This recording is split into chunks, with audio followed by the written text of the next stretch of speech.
Self development होता क्या है? कई लोग कहते हैं मैंने ये बाल धूप में सफ़ेद नहीं किए, राइट। उनको लगता है ये सेल्फ डेवलपमेंट है। सेल्फ डेवलपमेंट है कि आजकल के जो जेनजी हैं उनको बहुत जल्दी रिजल्ट चाहिए होते हैं। देखिए जेन जी को ना बहुत बदनाम किया जाता है। I totally disagree with this. हमारे माँ बाप हमें बचपन में पीट दिया करते थे, वो सही हुआ करता था। मेरे ख्याल से उस समय के जैसे बच्चे और हालात थे ठीक ही था। ये सब लोग जो काम से थोड़ा जी चुराते ना, काम करो उतना पैसा मिले जितना, बने रहो पगले, काम करें अगले, कम से कम में काम चलाओ। आप देख लो सारी जिंदगी ये दिहाड़ियाँ लगाएंगे। बहुत सारे लोग आज की तारीख में मैनिफेस्टेशन के ऊपर बहुत बात करते हैं कि ये जो लाइफ है आज की तारीख में ये हमने मैनिफेस्ट करी थी एक दिन, तब है ये। मुझे भगवत गीता का एक ही चीज़ पता है साहब, कर्म के बिना नहीं होता। आज की जो जेनजी है इनको सेल्फ डेवलपमेंट के नाम पे क्या करना चाहिए अपनी लाइफ में? ये जो अभी AI जो तहलका अभी मचाएगा, अब अगर आप टेक्निकली स्किल्ड नहीं है तो आप अपने फ्यूचर के साथ रिस्क लें। बच्चा फेल हो गया एग्जाम में और उसने सुसाइड कर लिया। आप अपने सपनों का बोझ अपने बच्चों के ऊपर जो डाल रहे हो, अगर आपने कैपेसिटी बिल्डिंग नहीं की है लेकिन एक्सपेक्टेशंस का लोड डाला हुआ है, तो यार उनके साथ जाती हो रही है ना। लोगों को ओवरनाइट सक्सेस चाहिए होती है आजकल। नहीं देखिए, आप जितनी ओवरनाइट सक्सेस है ना, तो इसकी कंसिस्टेंसी आप देखोगे तो कम है। ओ एक दिन छा जाते हैं, उसके बाद कहीं दिखते ही नहीं है। आज की तारीख में जो लोग बिजनेस अपना स्टार्ट कर रहे हैं उनको ऐसी कौन कौन सी चीज़ों पे ज़्यादा ध्यान देना चाहिए जिससे वो लाइफ में सक्सेसफुल हो पाए? इंडिया में एंटरप्रेन्योर होना मतलब आफत है।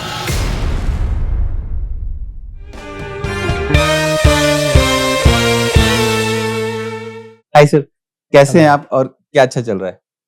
मैं बहुत अच्छा हूँ जी, और काम भी अच्छा चल रहा है, फैमिली भी अच्छी चल रही है। फैमिली, मेरा बेटा 26 साल का हो गया है, जी पोस्ट ग्रेजुएशन कर चुका है। जी। बेटी इस साल मेडिकल में एडमिशन ले लेगी। Right. I live in a joint family. 16-17 लोग इकट्ठे रहते हैं, जी तो फैमिली में सब ठीक चल रहा है। जी। A work I been doing for the last 25 years. Right. प्रभु की कृपा है, doing very well, thank you. Okay sir, जैसे कि आप बहुत सारे कॉर्पोरेट्स को ट्रेन करते हैं, मैंने एक चीज देखी है आज की यूथ के साथ कि उनको अपने बिजनेस को स्टार्ट करने में, अपनी प्रोफेशनल लाइफ स्टार्ट करने में बहुत सारी दिक्कतें आती हैं और उनको समझ में नहीं आता कि हम अपने आप को ग्रो कैसे करें। उनको लगता है कि ठीक है, सेल्फ डेवलपमेंट में हम ऐसी क्या चीजें करें कि हमारी लाइफ चेंज हो जाए और हम करियर में अपने आगे बढ़ जाएं। तो अगर मैं एज ए लेमन लैंग्वेज में बात करूं कि एग्जैक्टली सेल्फ डेवलपमेंट होता क्या है? It's a good question. See, first of all we need to understand self development मतलब सेल्फ क्या है, खुद का डेवलपमेंट। सेल्फ में क्या। जी।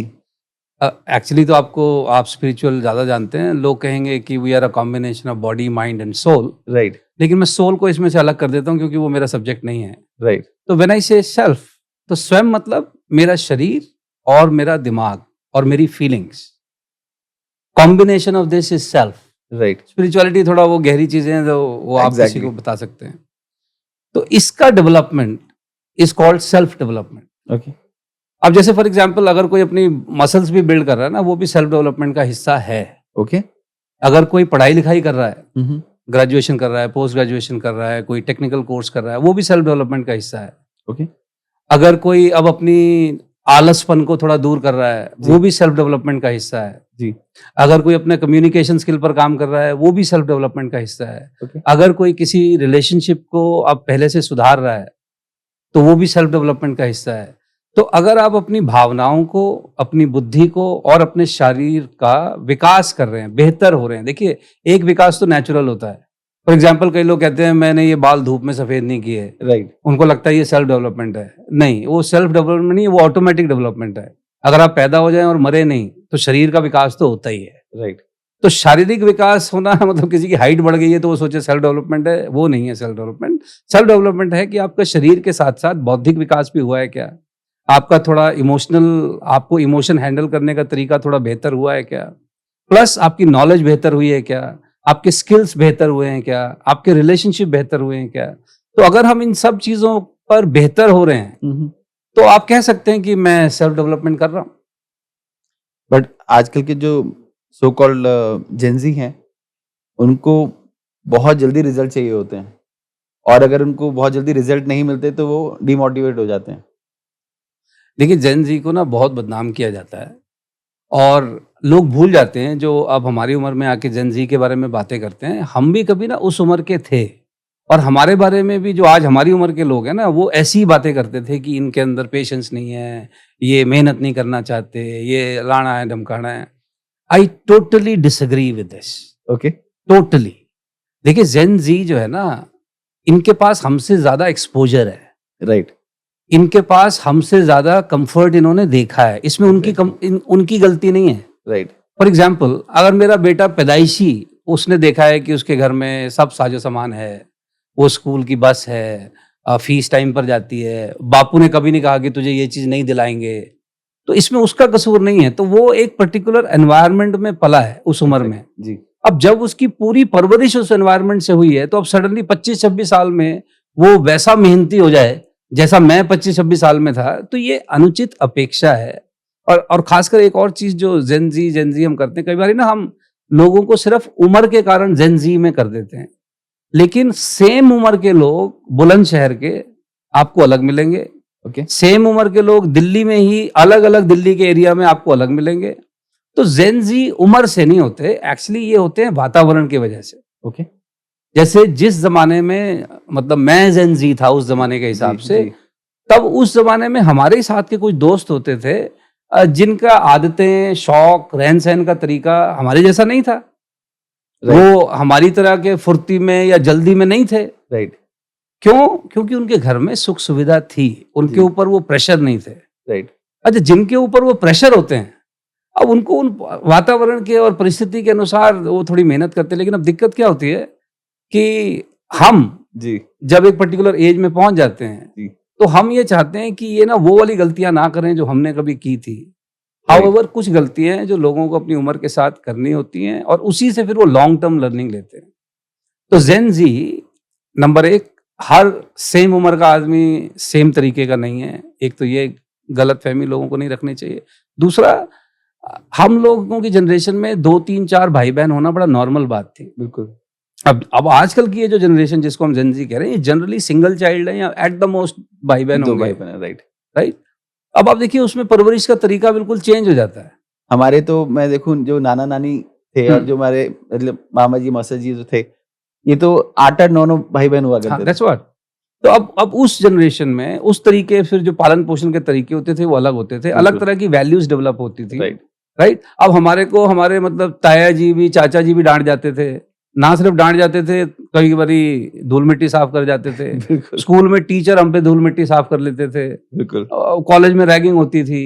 आजकल तो आप बच्चे को मार दो तो एकदम नहीं, बखेड़ा खड़ा हो बच्चे को जाएगा। बाहर वाला नहीं, घर वाला घर ही वाला नहीं। मार दे, राइट, अब जिस बच्चे ने पूरी जिंदगी कभी ऊंची आवाज नहीं सुनी, अब आप सडनली उससे एक्सपेक्ट कर रहे हैं कि वो बॉसेस की बात को यस सर करना शुरू कर दे। राइट। वो किसी मजबूरी में शायद कर भी देगा, लेकिन वो उसको उसकी आदत नहीं है। तो आपको क्या लगता है जो जैसे हमारे माँ-बाप हमें बचपन में पीट दिया करते थे, वो सही हुआ करता था? नहीं, मेरे ख्याल से उस समय के जैसे बच्चे और हालात थे, ठीक ही था। सर मुझे तो ऐसा लगता है आजकल के बच्चों को देख के कि हम शरीफ हुआ करते थे सर। मतलब जैसे आप हैं या मेरी जनरेशन है, हमने देखा है कि ज़िंदगी कैसे एनालॉग से डिजिटल हुई है। मैंने देखा है कि वो एंटीना कैसे सुधारना पड़ता था, तब टीवी आता था, या ब्लैक एंड व्हाइट टीवी वाला ज़माना, या फिर रामायण लोग देख रहे हैं तो वहीं प्रभु जी आ गए, प्रणाम कर रहे हैं उनको। ये सारी चीज़ें हमने देखी हैं। इन्वर्टर नहीं हुआ करते थे, घर के बाहर सब लोग इकट्ठे होके खेलते थे, सारी की सारी चीज़ें। बाइक में RX 100 जिसके पास होती थी, उसके बहुत अच्छी बाइक हुआ करती थी। तो हम तो सर ऐसे थे कि अगर हमारे माँ-बाप ने हमको डाँट दिया, तो हम या तो शांति से बैठ जाते थे या फिर पिता के सामने आने की हमारी हिम्मत नहीं हुआ करती थी। बट आजकल के बच्चे ऐसे हैं कि जैसे मैं अपने बच्चे की बात करूँ, अगर मैंने डाँट दूँ, 10 मिनट बाद वो एकदम खिलखिलाता हुआ आके मेरे से बात करने लग जाएगा। उसको कोई प्रेशर नहीं लगेगा कि थोड़ी देर पहले तो मेरे को डाँट पड़ी है। तो सर ये भी बहुत बड़ा डिफरेंस है आज के बच्चों में और पुराने बच्चों में। हाँ, क्योंकि पेरेंटिंग स्टाइल चेंज हो गया ना। पेरेंटिंग स्टाइल चेंज हो गया। और देखिए, अगर आपके भी अगर आज 4-5 बच्चे हो ना, आपका भी पेरेंटिंग स्टाइल चेंज हो जाएगा। नहीं सर, 2 बहुत है। वही मैं कह रहा हूँ। तो पुराने वालों को सलाम है, उन्होंने 4-4, 5-5 बच्चे, और जैसे आप कह रहे हैं 9-9, 10-10 बच्चे भी कई लोगों ने पाले हैं। पाले, लेकिन आपने इस वजह से ना कभी शिकन नहीं देखा होगा माँ बाप के चेहरे पर। राइट, ऑन द कॉन्ट्ररी, तब घर में इनकम एक होती थी, सदस्यों की संख्या ज्यादा बहुत होती थी। होती थी, राइट। अब घर में इनकम डबल है, संख्या कम कम है। हुआ है, हाँ, जॉइंट फैमिली तो खैर रह ही नहीं सकती है, और फिर भी तनाव में। फिर सोशल मीडिया पे दोस्त ढूंढ रहे हैं, राइट, शादियों में लोग नहीं आ रहे। एग्जैक्टली, वैसे वो बाराती कई बार ज्यादा बराती कम होते हैं, बैंड वाले ज्यादा होते हैं। और राइट, वैसे सोशल नेटवर्क पे 5,000 दोस्त, 15,000 दोस्त, 20,000 दोस्त, एग्जैक्टली, राइट। अच्छा, अकेलेपन के शिकार हो रहे हैं। राइट। 1 मिलियन की फॉलोइंग है। हैं? हमारे समय तो डिप्रेशन का वर्ड हमने सुना ही नहीं था। अरे डिप्रेशन, उसको दोस्त डांटते थे कि क्या बातें कर रहा है तू, डिप्रेशन। हमने तो मतलब, वो ठीक है, उतार चढ़ाव जीवन में आते रहते थे, पर लेकिन देखिए अगेन, हम अपने आप को अब आज की जनरेशन से अगर कंपेयर करेंगे, उनके साथ जाति करेंगे। मैं बार बार वही कहना चाहता हूँ लोगों से, प्लीज अंडरस्टैंड, वो डिफरेंट है, उनकी वातावरण डिफरेंट है, उनके साथ जो एक्सपीरियंस हुए हैं लाइफ के वो डिफरेंट हैं। तो उनका जो ब्लूप्रिंट है, सॉफ्टवेयर है, वो अपने हिसाब से चलेगा। तो आपको अगर उनके साथ काम करना है तो आपको थोड़ा सा ना अपना जो ब्लूप्रिंट है उससे उसको कंपेयर ना करें, बस मेरा इतना ही कहना है। Okay, the moment you will compare, you will start judging them. और मेरी सिंपल लोगों से रिक्वेस्ट है, अंडरस्टैंड मोर, जज लेस। ओके, और ऑन द कॉन्ट्री क्या होता है पता है, जिस चीज को आप समझते नहीं है ना, उसको जज ज्यादा करते हैं। राइट। बट सर, ऐसा नहीं देखा आपने कि आजकल जो ऑफिसेज में बच्चे आ रहे हैं नए, उनका फोकस पैसों की तरफ ज्यादा है, काम के प्रति कम है? देखिए अगेन इट डिपेंड्स, जैसे कि मैंने कहा, आप एज ब्रैकेट से किसी को ना सेम ब्रैकेट में मत डालिए। मेरे ऑफिस में, मेरे पास, अब मैं नाम नहीं बताऊंगा क्योंकि अब ये भी देखेंगे वो लोग भी कभी। अब मेरे ऑफिस में सेम एज के 3 बच्चे हैं। अब इनको बच्चे नहीं कहेंगे, अब हम बच्चे कह रहे हैं क्योंकि हमारी उम्र ज़्यादा हो गई है, लेकिन तीन जो हैं टीम मेंबर्स, अब उन तीनों का जो वर्क एथिक्स है सेम नहीं है, ओके, जबकि एज सेम है। तो एक है जो बहुत अच्छा काम करना चाह रहा है, जितना कहो उससे ज्यादा करता है। पिछले 5 महीने से उसने एक छुट्टी नहीं ली है। ओह, आज के समय में आप कहते हैं ना जेनजी वाले काम नहीं करते, एक छुट्टी नहीं, सिंगल छुट्टी नहीं उसकी। जितना बोला जाए उससे ज्यादा काम करता है। अच्छा, इशारे में समझता भी है। अच्छा, उसको हल्का फुल्का अगर आप फीडबैक दो, वो फीडबैक भी सुन लेता है। अच्छा, दूसरी तरफ एक और भी है, वो भी जेनजी हैं, उनसे हमें थोड़ा काम कराना होता है। तो एज से नहीं, अगेन डिपेंड्स कि आप किस वातावरण से आ रहे हैं, आपके आसपास के एक्सपीरियंसेस कैसे हैं, तो फिर हमें अकॉर्डिंगली उनके साथ ना एडजस्ट करना होता है। तो फिर अगर आज की तारीख में कोई बिजनेस स्टार्ट कर रहा है और अगर उसे हायरिंग करनी है, तो फिर कौन कौन से पैरामीटर्स को अपने दिमाग में रखना चाहिए हायरिंग करते समय? देखिए डिपेंड करता है हायरिंग करने समय कि आपकी रिक्वायरमेंट्स क्या है। फॉर एग्जाम्पल, एक किताब है, don't hire the best, hire the right. Sometimes the best person may not be right for you. Right, exactly. ठीक है ना? तो आपकी वर्क रिक्वायरमेंट क्या है, आप उसके बारे में ना, आप एज एन एंटरप्रेन्योर बड़े क्लियर रहिए कि आपको क्या चाहिए, और अपनी अपेक्षा को साफ मेजरेबल टर्म्स में उसको बताइए कि अगर ये मेरे पैरामीटर्स हैं, क्या आप इससे सहमत हैं? अगर हैं तो चलो आगे काम करते हैं। अच्छा, अगर आप इस पर पैरामीटर पे नहीं काम करते तो ये उसके कॉन्सिक्वेंसेज हैं। 1 महीने बाद ये कॉन्सिक्वेंस है, 2 महीने बाद ये कॉन्सिक्वेंस है, 3 महीने बाद ये कॉन्सिक्वेंस है। अच्छा किया तो ये है, नहीं अच्छा किया तो ये है। आप इनके साथ ना ऑब्जेक्टिव रहिए। इनके साथ आप ये मत मान के चलिए, जैसे मैंने एक बहुत सालों तक ये गलती की है, हम ना कुछ चीजें अज्यूम करते हैं, हम मान के चलते हैं कि तो बेसिक है, इतनी अकल तो होनी चाहिए, इतनी समझ तो होनी चाहिए, ये कौन बताता है? राइट, वो हमारी अजम्पशन है। कुछ चीजें आजकल आप मान के मत चलिए कि ये समझते हैं। ओके, आप उसको ना क्लैरिफाई कर दीजिए, उसको वेरीफाई कर दीजिए। तो आप कहना चाह रहे हैं कि हम प्रॉपर वे में जो हम टर्म्स यूज करते हैं, KRA, KPIs, SOPs, ये पूरा उनको बना के दें? ये तो बनाना ही चाहिए, और उसके साथ आप इनको ये भी बताएं कि KRA, KPI पूरा होने पे, पॉजिटिव होने पर क्या आउटकम है, और नेगेटिव होने पर भी क्या होगा। ओके, वो कॉन्सिक्वेंसेस भी बताएं। लेकिन वो जो एक पुरानी आदत है ना हमारी, आवाज ऊंचा करके समझाने की, किसी को खड़े करके डांटने की, वो देखिए पहले चल जाता था, अब नहीं चलता। अब आप उनको ये बताइए कि भाई देखो ये तुम्हारे केआरएस थे, ये डेडलाइंस थी, तुमने अग्री किए थे, अब नहीं किए तो अब ये कॉन्सिक्वेंस है भाई। ओके, मतलब raising your voice is not the solution. Right. हाँ, you raise your processes, you communicate your processes. आप अपनी अपेक्षाएं थोड़ी मेजरेबल टर्म्स में बताइए। अच्छा, और सिर्फ बताइए मत, थोड़ी उनकी भी कभी कभी सुन लीजिए कि what are they expecting. Okay, हाँ, तो वो जो पहले चल जाता था ना, एक वो देखिए, आई एम श्योर अब आपने भी बहुत काम किया है तो आपने देखा है, अब कॉर्पोरेट्स में देखिए वो पहले वाला जमाना चला गया कि किसी को आप नौकरी पे रख रहे हैं तो आप उस he should feel thankful, grateful, right. है ना। जैसे पहले हम लोगों की जब जॉब लगती थी तो माँ बाप बड़े खुश होते थे कि वाह जी वाह, नौकरी लग गई इसकी। और जिसने नौकरी दे दी, हम हमेशा अपने आप को समझते थे कि हमें नौकरी दे दी, ये बेवकूफ आदमी है, हमें कैसे दे दी, राइट। तो हमारा फिर वो जो एटीट्यूड होता था, हम प्रूव करना चाहते थे कि हमें कुछ आता है, आपने अच्छा फैसला किया है। अब ऐसा नहीं है, उनकी ऑलरेडी अपने बारे में सेल्फ इमेज बहुत अच्छी है। उनको बचपन से उनके माँ बाप ने बता रखा है तू बहुत बढ़िया है, टीचर ही बकवास है, इसको पढ़ाना नहीं आता है, और कोच को कुछ नहीं आता है। इन्होंने इतनी अपनी तारीफ सुनी है ना, तो अब आप सडनली उनको बताने लगते हो कि तेरे में ये कमी है, वो है, ये आदमी गलत है, राइट। तो अब उनको एक्सपीरियंस नहीं है उस चीज का, तो उनके साथ डील करने का तरीका ना वो कंट्रोलिंग पेरेंट वाला नहीं हो सकता, ओके, थोड़ा नर्चरिंग पेरेंट वाला चलता है, जैसे आप अपने बच्चों के साथ कर रहे हैं आजकल जी। जैसे फॉर एग्जांपल, अब मेरी बेटी भी अब डॉक्टर बनेगी, अब जी। वो भी कहीं ना कहीं जाके अब वो डॉक्टरी की अब पढ़ाई करेगी, प्रैक्टिस करेगी। जी। अब मेरी बेटी को पढ़ाना ना बड़ा डिफरेंट है देन जैसे मेरी वाइफ ने पढ़ा होगा। सर हम लोग बहुत लॉजिकल नहीं हुआ करते थे। आजकल के बच्चों को, जैसे फॉर एन एग्जांपल, हम बचपन में छोटे थे तो बोलते थे वहां मत जाना, बाबा आ जाएगा, राइट। आजकल के बच्चे को बोलोगे कि वहां मत जाना, बाबा आ जाएगा, तो पूरी बायोग्राफी चाहिए उसको उस बाबा की। नहीं, नॉट जस्ट दैट, वो फट चैट जीपीटी से पूछ लेगा, उसको पता चल जाएगा बाप झूठ बोल रहा है। अब Right. इनका जो एक्सपोजर है, देखिए पहले ना वो जानकारी के लिए और बाकी सब के लिए हम पर ही डिपेंडेंट रहते थे till a certain age. Exactly. अब वो है नहीं। अब आप 12-13 साल के बच्चे को बेवकूफ थोड़ी बना सकते हो। वो फट बता देता है कि पापा कैसी बात कर रहे हो, ये देखो। तो इसलिए अब जो हमारी जनरेशन के लोगों की जो शिकायतें वो इसलिए हैं, actually they are too smart. Gen Z जिसको हम कह रहे हैं ना, they are too smart. Plus ये उतना नहीं चीजों को उतने उस वैल्यू से नहीं देखते जिस वैल्यू से हम देखते थे, राइट। उसमें डिफरेंस है। लेकिन इसका मतलब ये नहीं है कि इनका जो ये सोचने का तरीका है ये सारी जिंदगी ऐसा रहने वाला है।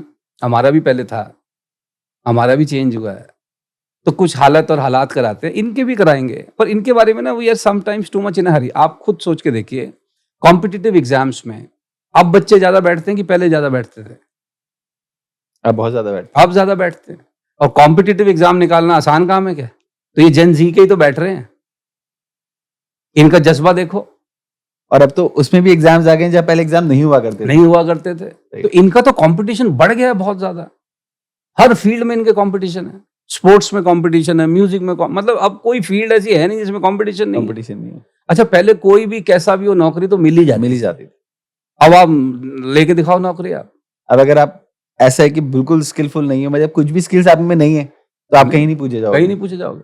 तो इस कॉम्पिटिटिव जमाने में जेन जी जी रही है और इसको आगे और जीना है।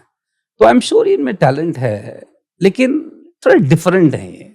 ओके, तो आज की जो जेनजी है, इनको सेल्फ डेवलपमेंट के नाम पे क्या करना चाहिए अपनी लाइफ में? देखिए, अभी भारत पाकिस्तान का युद्ध हुआ है, पूरा हिंदुस्तान बड़ा वाह वाह गदगद हो रखा है, अच्छी बात है। लेकिन देखिए, जो हम युद्ध जीते हैं 2.5 दिन में, ये हम क्यों जीते हैं? क्योंकि हमने अपनी ना टेक्निक्स डेवलप की हैं, राइट। हमने अपने आर्म्स, वेपनरी, अपना रडार्स, मिसाइलें, एयर डिफेंस सिस्टम ये डेवलप किया है। खाली मोटिवेशन से नहीं होता। मोटिवेशन में आकर आप मतलब जान दे सकते हो, लेकिन मोटिवेशन से आप जंग नहीं जीत सकते। खाली motivation multiplied with strategy, multiplied with right tools and technology. तो जिस भी व्यक्ति को सेल्फ डेवलपमेंट करना है, बिजनेस शुरू करना है, उसको राइट स्ट्रैटेजी चाहिए, उसको राइट टूल्स चाहिए, राइट टेक्नोलॉजी चाहिए। और इसका ज्ञान अगर नहीं बढ़ाएंगे, जैसे मैं कह रहा हूँ चैट जीपीटी, अब ये कॉर्पोरेट्स में जो थोड़े बहुत निकम्मे बच गए थे, उनकी नौकरियां खा गया चैट जीपीटी, और बाकी अभी और खा जाएगा। राइट। ठीक है। अब जैसे अब आप सोच के देखिए, अब मूवीज बनेंगी without stars. Right. I can create any star, exactly. किसी भी फीचर का स्टार, किसी भी अच्छी आवाज वाला, किसी भी हाइट वाला स्टार। अच्छा, मेरे वाला स्टार बूढ़ा नहीं होगा कभी। न्यूज में तो एआई वाले आ ही गए ना ये सर। न्यूज में तो आई गए, अब मूवीज बनेंगी स्टार्स पे। सही तो अब बात आप सोच के देखिए, ये जो अभी एआई जो तहलका अभी मचाएगा, वो जितने भी ढीले लोग हैं जो किसी भी वजह से सिस्टम की कमियों की वजह से चल रहे थे, वो तो चलने बंद हो जाएंगे। तो अब सेल्फ डेवलपमेंट के अलावा कोई दूसरा एक्चुअली ऑप्शनल अब है नहीं। तो बेस्ट तरीका क्या है सेल्फ डेवलपमेंट का, कि हम सेल्फ हेल्प बुक्स पढ़ें या कोई ऐसी चीजें जो लाइफ में रूटीन में उसको परमानेंटली लेके आना ही आना चाहिए? एग्जैक्टली क्या है आपके हिसाब से? नहीं, सेल्फ डेवलपमेंट में सबसे पहला है करंट सब्जेक्ट और फ्यूचर सब्जेक्ट जो आने वाले हैं उससे रिलेटेड पढ़ाई करें। Okay. Without qualification, without technical knowledge अब ये लोग नहीं चलेंगे। आई हेट टू से इट, लेकिन अभी आप देखिए दिल्ली यूनिवर्सिटी में लाखों बच्चा बड़ा खुश है, मैं दिल्ली यूनिवर्सिटी में पढ़ रहा हूँ। लेकिन ये बच्चे जो आज बड़े खुश हैं, इनको चेक कर लेना चाहिए जो पिछले 20-25 साल से पढ़ के गए हैं, उनका हुआ क्या है। एग्जैक्टली। बट सर यहाँ पे तो इन लोगों को ये लगता है कि हमारी पढ़ाई से क्या ही मतलब है, हम कोई स्किल पे मास्टर कर लेते हैं वो ज्यादा बेटर है। That's what I am saying. अब स्किल पे काम करना होगा, आपको टेक्निक सीखनी होंगी, आपको टूल सीखने होंगे। राइट। तो अब अगर आप टेक्निकली स्किल्ड नहीं है तो आप पढ़े लिखे नहीं है। एग्जैक्टली। पहले हमारे में क्या होता था, तो आप थोड़ी अंग्रेजी बोलते तो ये पढ़ा लिखा आदमी है। हाँ, अब अंग्रेजी तो सारे बोल रहे हैं। अब अगर आप टेक्निकली स्किल्ड नहीं है तो आप अपने फ्यूचर के साथ रिस्क ले रहे हैं। राइट। तो कोई भी, मैं कह रहा हूँ कोई फील्ड चुन लो, लेकिन उसमें ना टेक्निकल कॉम्पिटेंस बढ़ाओ। देखिए फील्ड मार्शल सैम मानेकशॉ कहते थे ना कि अच्छा लीडर की एक चीज जो जरूर होनी चाहिए वो है प्रोफेशनल कॉम्पिटेंस। बाकी सब ठीक है, वो जो सॉफ्ट स्किल आप कह रहे हो वो सब ठीक है, लेकिन अगर प्रोफेशनली कॉम्पिटेंट आप नहीं है और आप बातें ही सिर्फ करते हैं, और थोड़ी देर के बाद ना फॉलोअर्स को दिख जाता है, तो आप ज्यादा लंबे समय तक इज्जत नहीं होनी आपकी। एग्जैक्टली। तो टेक्निकल कॉम्पिटेंस, टेक्निकल एबिलिटीज, ये मिनिमम रिक्वायरमेंट है। अगर ये नहीं है तो फिर कलाम साहब का कोट है ना, if you don't salute your job you will have to salute everybody. Right. अगर अपने काम को सलाम नहीं करोगे तो फिर सारी दुनिया को सलाम करना पड़ेगा। तो चेक कर लीजिए सर। ओके। तो एक तो आपने बताया कि टेक्निकली वो बहुत साउंड होना चाहिए, इसके अलावा ऐसी कुछ चीजें भी होनी चाहिए जो उसकी डेली हैबिट्स में होनी चाहिए, या डिसिप्लिन वे में उसको उस चीजों को करना ही करना चाहिए? ऑफ कोर्स सेल्फ डिसिप्लिन तो होना ही चाहिए। जैसे हम लोग बोलते हैं कि मोटिवेशन एक धधकती आग की तरह होता है, कि अभी आपने पॉडकास्ट में लोगों को कुछ बताया और वो भी आपसे बहुत ज्यादा मोटिवेट हो गए, बट अभी जो जिस जोन में है 2 घंटे 3 घंटे बाद उस जोन से धीमे धीमे बाहर जाना शुरू कर देंगे और शाम तक वो सब चीजें भूल चुके होंगे और वापस अपनी बैक टू नॉर्मल लाइफ हो जाएंगे। तो जितना मैंने सीखा समझा है कि मोटिवेशन से ज्यादा जरूरी है डिसिप्लिन। हाँ, लेकिन डिसिप्लिन देखिए उन्हीं लोगों में आता है। देखिए मोटिवेशन है 2 तरीके का है जी। वैसे तो आप थ्योरी में जितना मर्जी पढ़ सकते हैं, जी, पर जी। जस्ट टू समराइज, पहला मोटिवेशन है भय। दुनिया का सबसे बड़ा मोटिवेटर है डर। डर। जैसे सबका जब डॉक्टर रहता कह देता है ना कि भाई अब अगर तुमने सैर शुरू नहीं की तो फिर मैं कुछ नहीं कर सकता, बिल्कुल सही। तो फिर आदमी बारिश में भी छतरी लेके भी जाता है, बट वॉक करने जरूर जाएगा। तो वॉक करने जरूर जाएगा। तो अब ये जो ये एक्शन आया है, मोटिवेशन आया है, ये भय से आया है।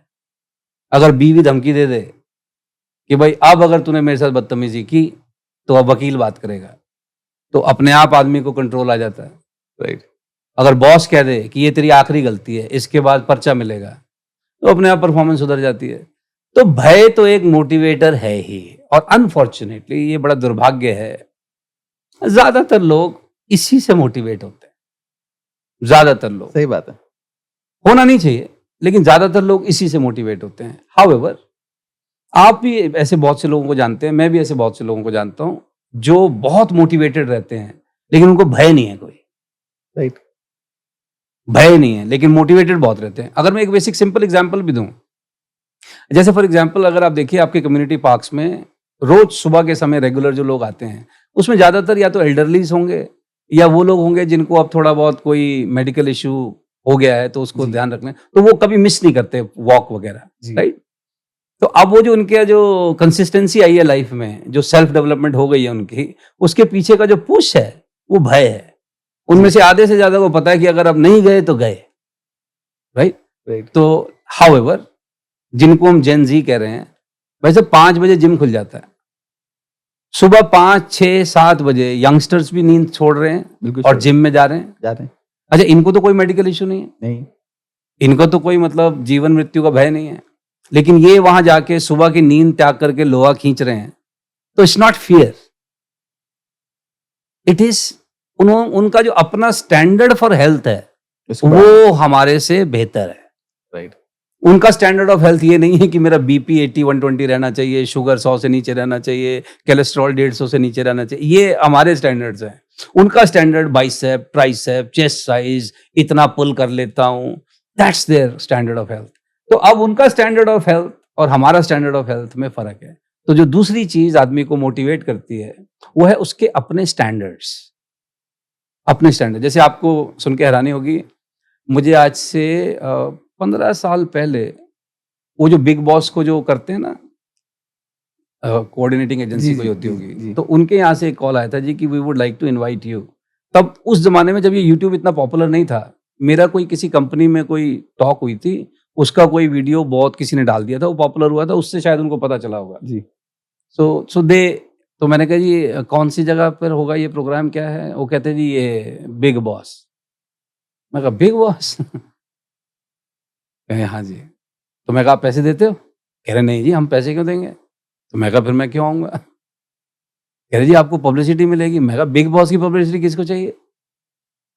I am not saying big boss is a bad और व्हाटएवर, लेकिन जो मेरे दिमाग में बिग बॉस का स्टैंडर्ड है ना, कि इसमें सब वही लोग जाते हैं जो फिलहाल अब चल नहीं रहे, जिनको दोबारा से कुछ एस्टैब्लिश होना है। ये मेरे दिमाग में 15 साल पहले था, और 15 साल पहले तो मैं ऐसा कुछ इतना जो भी आज हूं तब तो उतना नहीं था। बिल्कुल। But I could say no to that agency. मुझे नहीं पता होता नहीं होता, लेकिन I am just telling you, क्योंकि मेरे को ना वो जो बिग बॉस का स्टैंडर्ड आज तक भी आई डोंट लाइक, कि उस प्रोग्राम में मैं जाऊंगा, वहां गालियां दूंगा भी और खाऊंगा भी। अच्छा, मैंने अपने घर में कभी चाय का कप उठा के नहीं रखा, वहां मैं रसोई में काम करूंगा, मतलब मेरे दिमाग में वो फिट ही नहीं हुआ। अच्छा, जब मेरे घर पे पता चला, यारों दोस्तों को पता, "ओए, पागल है यार, टीवी पे आएगा, जाना चाहिए था तेरे को। जाना चाहिए था।" मैं कहा ना भाई, मुझे 1% रिग्रेट नहीं है उसकी, आज तक रिग्रेट नहीं है। Now this is what standards do to you. देखिए, महाराणा प्रताप ना घास की रोटी खा लेंगे, लेकिन वो जिल्ले इलाही नहीं मानेंगे किसी को। सही बात है। तो ऐसा थोड़ी कि उनको मतलब, तो अब कुछ चीजें लोगों की ना स्टैंडर्ड होती हैं जो उनको मोटिवेट करते हैं। राइट। जिन लोगों के अपने लिए हायर स्टैंडर्ड सेट हैं, वो मोटिवेटेड रहते हैं विदाउट भय। उनका अपना वैल्यू सिस्टम उनको गाइड करता है, और जिस आदमी का वैल्यू सिस्टम क्लियर है, उसके पर्पस क्लियर होते हैं, उसके स्टैंडर्ड थोड़े से अपने लिए वो हाई रखता है। अब जैसे फॉर एग्जांपल, आपके पास मुझे पॉडकास्ट के लिए आना है, मैं आपसे समय मैंने पूछा कि 15 मिनट पहले पहुंचना है, लेकिन मेरा जो स्टैंडर्ड है वो ये है कि मैं ना कहीं पर भी जब टाइम कमिटमेंट है, मैं आधा घंटा पहले पहुंचता हूँ। ओके। अब इसमें कोई भय नहीं है। यहाँ मैं अगर 10 मिनट लेट हो ये जाऊं, मेरा स्टैंडर्ड है। और मेरा स्टैंडर्ड ये है कि मैं किसी की भी टाइम की ना बेकदरी नहीं करता, कि आपने कुछ टाइम रखा होगा सोच करके। सही बात। तो अब ये अपने आप से एक स्टैंडर्ड है कि नहीं यार, किसी का टाइम वेस्ट नहीं होना चाहिए, और मेरा भी नहीं होना चाहिए। राइट। राइट। सो तो ये छोटी छोटी चीजों में देखा जाता है कि what kind of standards do you keep for yourself. Right. तो जो आदमी अपने लिए अच्छे स्टैंडर्ड्स रखता है लाइफ में, तो अब आप देखोगे जैसे जहां बुलाया ना जाए वहां जाना नहीं, हाँ। जो पचे नहीं वो खाना नहीं। तो ये सिंपल स्टैंडर्ड ही तो है। बिल्कुल। अच्छा, कई लोग आपको पता है उनको बेइज्जती महसूस नहीं होती, मतलब आपको करने में कई बार शर्मिंदगी होती है कि यार मैं इतनी बेइज्जती क्यों कर रहा हूँ इसकी, लेकिन जिसकी कर रहे हो उसको महसूस नहीं होगी। बिल्कुल, मैंने ऐसे देखे ना, कोई ना कोई आपकी जरूर होगा ही होगा आपकी कंपनी में ऐसे भी जो कि सुन के कोई उसका असर नहीं पड़ेगा पर उसको। जैसे हमने सारी जिंदगी ना एक फार्मूला आज तक है, your V should be greater than T. V should be greater than T मतलब your value addition should be greater than your take away. जैसे आपको अजीब लगेगा, जैसे इस पॉडकास्ट में भी अगर मैं आऊंगा ना, तो मुझे ये रहता है कि यार इनका ना ये पॉडकास्ट चलना चाहिए, बिल्कुल। It should create more value. अच्छा, जबकि यहाँ कोई टेक अवे नहीं है। राइट। हाँ, लेकिन value addition should be greater than take away. अच्छा, ये रिलेशनशिप में भी होना चाहिए, राइट। ये वर्क रिलेशनशिप में भी होना चाहिए, ये देश के प्रति भी होना चाहिए। तो जिस आदमी का स्टैंडर्ड है that we should be greater than T, वो ऑटोमेटिक मोटिवेटेड रहता है। उसको फिर वो टेम्पररी मोटिवेशन की डोज की वो कभी कभार डीमोटिवेटेड होता है, लेकिन उसके स्टैंडर्ड्स उसको अपने आप पुल करते हैं। दिक्कतें आती हैं लेकिन वो फिर खड़ा हो जाता है क्योंकि उसके स्टैंडर्ड ऐसे हैं। तो अगर किसी को लगातार मोटिवेटेड रहना है और कोई तरीका नहीं है, they need to raise their own standards. देखिए, महंगी घड़ी पहनने से स्टैंडर्ड रेज नहीं होता, अपने से व्यवहार में अपेक्षाएं बढ़ाने से स्टैंडर्ड रेज होता है। बट अनफॉर्चुनेटली आजकल यही है कि घड़ी कैसा है, मोबाइल कैसा है, गाड़ी कैसी है। नहीं, वो भी अच्छी होनी चाहिए, लेकिन मैं ये कह रहा हूँ जैसे फॉर एग्जांपल ये जो गाड़ी मोबाइल है, इसमें एक और चीज जो मुझे सुकून देती है लाइफ में, वो ये, अच्छा ये चीज मुझे मेरे पिताजी ने सिखाई है जो आज तक काम आई है। हमें ये बताया गया जी बचपन से कि आप ना जो आपका एक्चुअल फाइनेंशियल स्टैंडर्ड हो उससे 1 स्टेप बिलो का जीवन जियो। ओके। जैसे अब पुरानी सोच है पर अभी भी ना कर्जा बुरा लगता है कि अगर कर्जा हो ना तो बुरा लगता है। बट आजकल क्रेडिट कार्ड का जमाना है सर। नहीं, क्रेडिट कार्ड तो वो ठीक है, आप हर जगह इतना कैश कैरी नहीं कर सकते, वो ठीक है, लेकिन जैसे मेरे पास क्रेडिट कार्ड है तो हमारी कंपनी में सिस्टम है, every first of the month वो ऑटोमेटिक सिस्टम है, जितना टोटल ड्यू है वो ऑटोमेटिक डिडक्ट हो जाता है आज भी, क्योंकि हम वो पुराने वाले हैं ना जी। अभी भी कर्जा बुरा लगता है, लेकिन इसका मतलब ये नहीं है अगर आपको कोई बड़ी कंपनी फैक्ट्री खोलनी तो of course you need to take loan, right. और लोन भी उसी को मिलता है जिसकी क्रेडिबिलिटी होती है, राइट। लेकिन मैं वो बात कर रहा हूँ कि having certain standards for yourself, adding more value than your take away, अगर इन बेसिक चीजों को आदमी रखे मोटिवेटेड ही रहता है। ओके। अब जैसे आप बहुत सारी चीजें लोगों को सिखाते हैं, व्हाट अबाउट डिसिप्लिन? जिसके स्टैंडर्ड हाई होंगे वो डिसिप्लिन अपने आप करता ही है। जैसे जैसे आपका जो रूटीन है उससे पता चलता है आपके गोल कैसे हैं। ओके। जैसे जैसे मेरा गोल मैराथन दौड़ना नहीं है, वो मेरे रूटीन से पता चलता है। मेरे रूटीन में ना दौड़ना है, ना कोई खाने पीने के परहेज हैं, ना कोई एक्सरसाइजेज हैं, क्योंकि मैराथन दौड़ना मेरा गोल है है नहीं। ही नहीं। लेकिन जिसका होगा उसके रूटीन में रनिंग जरूर होगी, उसके रूटीन में खाने पीने का परहेज होगा, बिल्कुल। उसके रूटीन में कुछ मसल से रिलेटेड एक्सरसाइजेज होंगे। जिस क्वालिटी का आप गोल बनाते हो उस क्वालिटी के फिर आप डिसीजंस लेते हो। उस तरह की चीजों को आप हाँ कहते हो, कुछ तरह की चीजों को फिर आप ना कहते हो, लेकिन it all starts again with quality of your goal. और क्वालिटी ऑफ गोल आदमी का कहां से बनता है? The standards that you have for yourself. तो इसलिए मैंने बेसिक चीज जो आपको बताई है। अच्छा, मैं किसी के ना स्टैंडर्ड उसके लिए मैं बढ़ा नहीं सकता कि भाई तू अपने लिए स्टैंडर्ड बढ़ा। ये ना एक अंदर से एक आग होती है जो कुछ लोगों में होती है और कुछ में नहीं होती। तो जिनमें है वो डिसिप्लिन में रहते हैं, वो अपने आप अपना रूटीन सेट रखते हैं, और जिनमें नहीं है, जिनको धक्का स्टार्ट कराना है, तो उसके बाद एक ही तरीका है जी, भय। उनको भय का डंडा दिखाओ तब तक वो चलते रहते हैं। अच्छा, जब थोड़े स्लो हो फिर भय दिखा दो फिर चलने लग जाते हैं।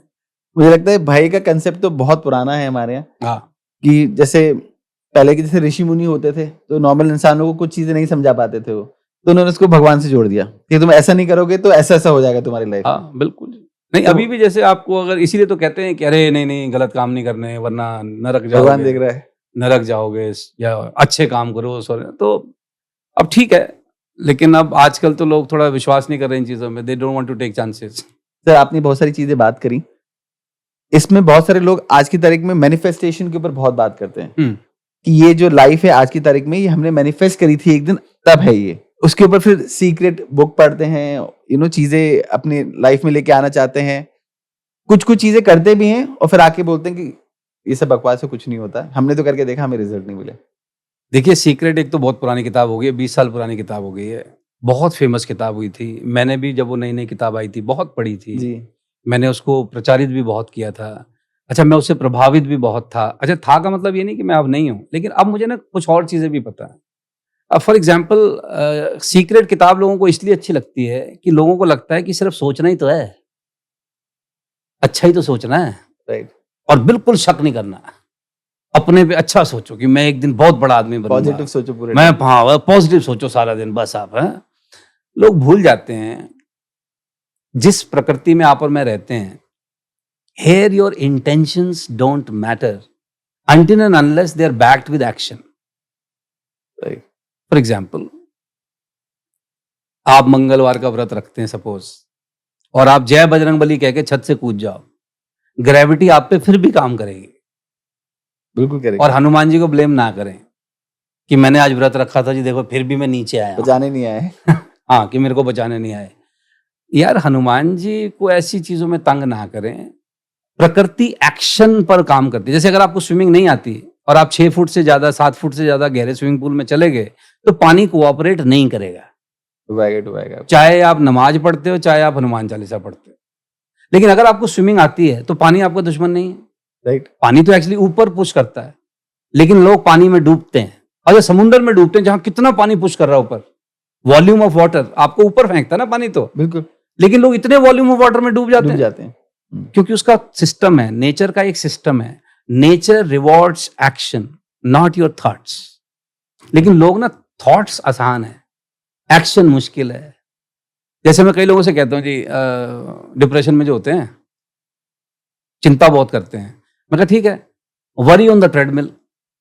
जब भी चिंता हो ना, ट्रेडमिल पे चलो। राइट। चलो ट्रेडमिल पे चलो। कह जी उससे क्या होगा? मैं कहा चल तो सही, एनर्जी नहीं चेंज हो जाएगी उनकी, एनर्जी चेंज हो जाएगी ना। जब एक्शन लोगे ना गुरुदेव, फिर थॉट प्रोसेस भी चेंज होते हैं, सब कुछ चेंज होते हैं। तो आप अच्छा सोचिए, उसमें कोई हर्जा नहीं है। सोचना अच्छा भी है, लाजिम भी है, लेकिन सिर्फ सोचते रहना अच्छा नहीं, until and unless it is backed by some action। लेकिन होता क्या है, जब आप बहुत अच्छा पॉजिटिव सोचते हो ना, वो किताब कैसे काम करती है, जब आप बहुत अच्छा पॉजिटिव सोचते हो तो आपके ब्रेन में एक सिस्टम है जिसको RAS कहते हैं, रेटिकुलर एक्टिवेटिंग सिस्टम। तो उसका काम यह है कि आपके गोल से रिलेटेड कोई भी चीज आपके आसपास आएगी, वो उसको मिस नहीं करता। जैसे अगर आप बार बार सोच रहे हैं मुझे ये गाड़ी लेनी है, मुझे ये गाड़ी लेनी है, तो RAS का काम इतना जरूर है कि वो गाड़ी सड़क पर आपसे मिस नहीं होगी, दिखाएगा ही दिखाएगा आपको। इनफैक्ट वो आपको सिर्फ वही गाड़ी दिखाएगा, आपके लिए बाकी गाड़ियां दिखती नहीं है, आपको सिर्फ वही गाड़ी दिखती है। आपके एरिया में भी ज्यादातर लोग वही गाड़ी ले रहे होंगे। आप अगर मैगजीन फ्लिप करोगे ना तो उसी गाड़ी की एडवर्टाइजमेंट आपको दिखेगी। ऐसा नहीं है कि बाकियों की आ नहीं रही, लेकिन RAS उसको मिस नहीं करता, आपका सारा फोकस उस पर हो जाता है। तो उससे क्या होता है, जब आपको बार बार चीज विजुलाइज होती है, बार बार आप उसको वर्बलाइज कर रहे हो, तो chances of you taking action बढ़ जाता है। आपको अपॉर्चुनिटीज दिखने लगती हैं, उसको आप मिस नहीं करते। लेकिन अल्टीमेटली जो रिजल्ट आता है ना, वो सोचने से नहीं आता, वो एक्शन से आता है, जब आप उसके साथ पर एक्शन लेते हो। तो मेरा हमेशा मैनिफेस्टेशन वालों से रिक्वेस्ट होती है कि आप अच्छा सोचिए, बहुत अच्छा है, अच्छी शुरुआत है, लेकिन यहां रुकिए नहीं, उसके बाद कुछ कीजिए। क्योंकि देखिए, मैं तो ज्यादा अध्यात्म के बारे में नहीं जानता, पर मुझे भगवत गीता का एक ही चीज पता है साहब, कर्म के बिना नहीं होता। कर्म देखिए, नहीं तो कृष्ण जी अर्जुन को कह सकते थे तू मेडिटेट कर और मैं बाकी सेट कर दूंगा, लेकिन अर्जुन से ही काम कराया है। कृष्ण जी खुद ने भी काम किया है, कितने सारे श्लोक पढ़ा दिए नहीं, उसको। श्लोक से पहले सारी जिंदगी काम किया है। आप कृष्ण जी का जीवन देखो, वो कभी तटस्थ थोड़ी रहे हैं, उन्होंने साइड ली है, एक्टिवली इन्वॉल्व हुए हैं। जब से पैदा हुए थे भाई साहब, उनकी सुपारी ले रखी थी लोगों ने, राइट। जाते जाते तक उनके जीवन में कष्ट रहे हैं, और लोग इन्हीं कृष्ण जी के सामने जाके कहते हैं हे भगवान मेरे जीवन में कष्ट ना हो। तो कृष्ण जी भी बांसुरी बजाते हुए सोचते होंगे तेरे को मेरा जीवन नहीं दिखता है। कष्ट होंगे, कष्ट आएंगे, लेकिन we need to learn how to handle it and not losing balance. Right. यही तो है ना। तो मैनिफेस्टेशन भी ठीक है, होता है, लेकिन देखिए, आई एम श्योर आप बहुत ट्रैवल करते हैं। 50-60% लोग जब एयरक्राफ्ट में जा रहे होते हैं ना, तो एक नेगेटिव विचार तो आता है ना बिल्कुल आता है कि यार कहीं लैंड हुआ कि नहीं, मतलब लैंड कर पाएगा आप नहीं कर बताना पाएगा। जी कितने % जहाज इधर उधर हो रहे हैं, जबकि बहुत। लाखों लोग ऐसी मैनिफेस्टेशन तो करते होंगे। तो ये शोषा है जी, आजकल सब कुछ चल रहा है तो ये भी चल रहा है, बट एक्शन का सब्स्टिट्यूट नहीं है। अच्छा, एक्शन आप किसी भी इंटेंशन से कर लो, उसका रिजल्ट है। आप ना पॉजिटिव सोचो और ये बिजली के प्लग में उंगली डाल दो, रिजल्ट है। अच्छा, आप नेगेटिव सोचो और रोज सेब खाओ, फायदा होगा। आप सोचो कि ये जहर है, लेकिन खाओ सेब, फायदा होगा। लेकिन आप जहर को खाओ ये सोच के, नहीं जी ये तो आनंद है। Nature does not give a hoot कि आप अपने इस डब्बे में क्या कर रहे हो। एक्शन में अगर किया, नेचर ना आपका दुश्मन है ना आपका दोस्त है। Nature rewards and punishes action. Okay. हाँ, आप अपने दिमाग में जो मर्जी गुनाह करते रहो। देखिए, आप और मैं ना अपने दिमाग में जो चल रहा होता है इसको बहुत सीरियसली लेते हैं, नेचर को नहीं पता आप अपने डब्बे में क्या कर रहे हो। पर सर बोलते, फिर ये क्यों बोलते हैं कि थॉट्स का बहुत ज्यादा ध्यान रखना चाहिए। हाँ, वो तो रखना ही चाहिए, लेकिन मैं कह रहा हूं वहां रुकना नहीं चाहिए। और थॉट्स, अब जैसे डिप्रेशन क्या है, थॉट्स हैं, बहुत ज्यादा Thoughts ओवर थिंकिंग है। ओवर थिंकिंग क्या है? थॉट्स ही तो है। ज्यादातर दुनिया इसी में तो परेशान हो रही है। Right. मैं इसीलिए लोगों से कहता हूँ थोड़े ना हाथ पैर भी चलाओ, खाली दिमाग ही चला रहे हो। थोड़ा वॉक कर लो, थोड़ा जॉग कर लो, थोड़ा लोगों से मिलाओ, कोई नया कुछ सीख लो, कोई कोर्स ज्वाइन कर लो, और थोड़ा मतलब बॉडी को भी तो मूव करो कि खाली Right. बस यही चला रहे हो। जब ब्रह्मा जी ने इंसान बनाया था तब खाली सॉफ्टवेयर के लिए थोड़ी बनाया था। राइट, तब तो जंगल में रहने के लिए बनाया था ना सिस्टम, कि हार्डवेयर चलना चाहिए। अब आजकल हार्डवेयर चल ही नहीं रहा लोगों का, सिर्फ सॉफ्टवेयर। सॉफ्टवेयर चल रहा है। तो ऑफ कोर्स फिर कष्ट तो आएंगे दूसरी तरह के।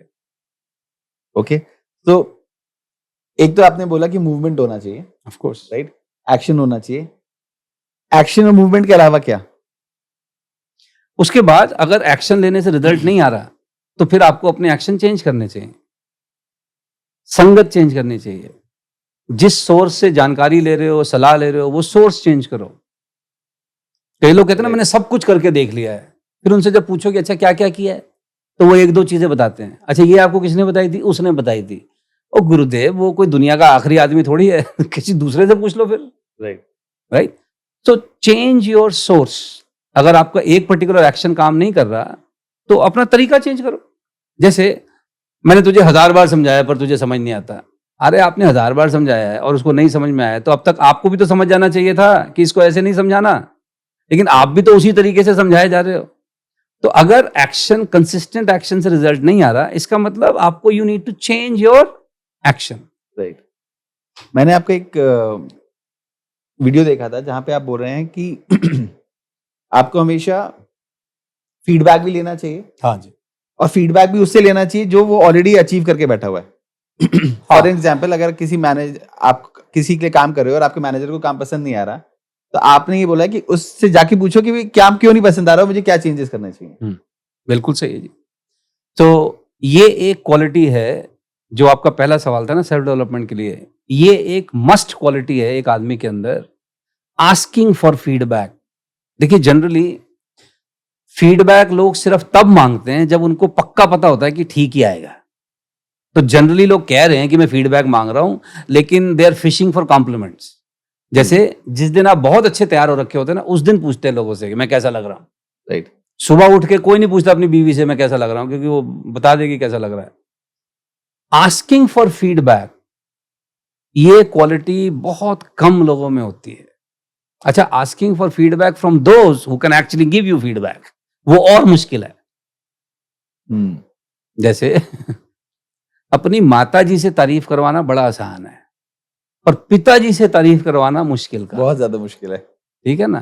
तो माताजी के फीडबैक लेकर अगर आप अपने आप को संतुष्ट समझ रहे हो तो ठीक है जी, all the best to you. लेकिन अगर पिताजी से फीडबैक लोगे और वो फिर एक दिन कह दें शाबाश, that requires lot of effort.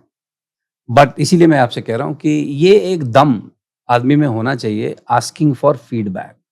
जैसे इंडिगो एयरलाइंस ट्रैवल आपको कराने के बाद फट मैसेज भेजते हैं जी कि कोई फीडबैक है। आप 5 स्टार होटल में जाओ, जो पहले ही बढ़िया है, वो पूछते हैं जी कि कोई फीडबैक है। अब वो जो हमारे जो नॉर्मल हैं, उनको पता होता है फीडबैक कैसा आना है, वो फीडबैक मांगते भी नहीं है, क्योंकि वो क्रिटिसिज्म से डरते हैं कि नहीं, उनको पता है ना कैसा आएगा। सो अगर आपके अंदर ये क्वालिटी है that you genuinely ask for feedback, formality नहीं, you genuinely ask for feedback, ये आपके सेल्फ डेवलपमेंट में चांद सितारे लगाएगी। This is an amazing quality जो बहुत कम लोगों में होती है। ओके सर, अब इतने सारे लीडरशिप के ऊपर प्रोग्राम्स करते हैं, अगर मैं एज ए लेमैन बात करूं, एक लीडर और लीडरशिप क्वालिटीज में डिफरेंस क्या होता है और ये है क्या एक्चुअली? Good question. देखिए सबसे पहले लीडर का और लीडरशिप का पद से और उम्र से मैं ऐसा कोई खास कनेक्शन नहीं देखता। Leader is the dealer in hope. Okay, ये मेरा कोट नहीं है, ये नेपोलियन का कोट है। लीडर हर वो व्यक्ति जो आशा का संचार करता है, आशा का निर्माण करता है, जो आशा जगाता है, वो लीडर है। जो कहता है कि हाँ, हम इस समस्या से बाहर आ सकते हैं, इसका समाधान है, इसका कुछ किया जा सकता है, वो व्यक्ति जिस भी पोजीशन पे है, जिस भी उम्र का है, वो उस वक्त लीडर का ही काम कर रहा है। क्योंकि लीडर का जो एक बुनियादी काम है, डीलर इन होप, उम्मीद जगाना, आशा जगाना। तो दैट्स वन। इन अ वे जिसका प्रॉब्लम ओरिएंटेड माइंडसेट नहीं है, जिसका सोल्यूशन ओरिएंटेड जिसका माइंडसेट solution है, oriented वो minded है। लीडर है। Yes. Okay, So leader is the dealer in hope. Number 1. Number 2. इस डेफिनेशन के हिसाब से everyone is a leader to someone. Right, क्योंकि इस दुनिया में कोई ना कोई तो होगा जिसको आपसे और मुझसे कुछ आशा होगी, जो हमारी तरफ किसी उम्मीद से देखता है, चाहे वो हमारे पेरेंट्स हों, स्पाउस हो, स्टाफ हो, बच्चे हों या फॉलोअर्स हों। कोई कुछ लोग तो है ना जो हमारी तरफ उम्मीद भरी दृष्टि से देखते हैं किसी न किसी समय पर। तो जाने अनजाने में हम बहुत से लोगों के लीडर हैं।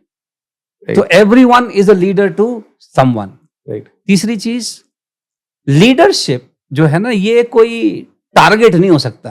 अचीविंग लीडरशिप, लीडरशिप एक परिणाम है किस चीज का? जब आप किसी फील्ड में उन्नति करते हैं तो उसका परिणाम है कि आप उस फील्ड में लीडरशिप पोजीशन पे पहुंच जाते हैं। जैसे बहुत अच्छा खेल रहा है कोई क्रिकेटर, तो एक दिन उसके कैप्टन बनने के चांसेस बढ़ जाते हैं। लेकिन क्योंकि वो क्रिकेट अच्छा खेल रहा है तो लीडरशिप पोजीशन पे आ जाता है।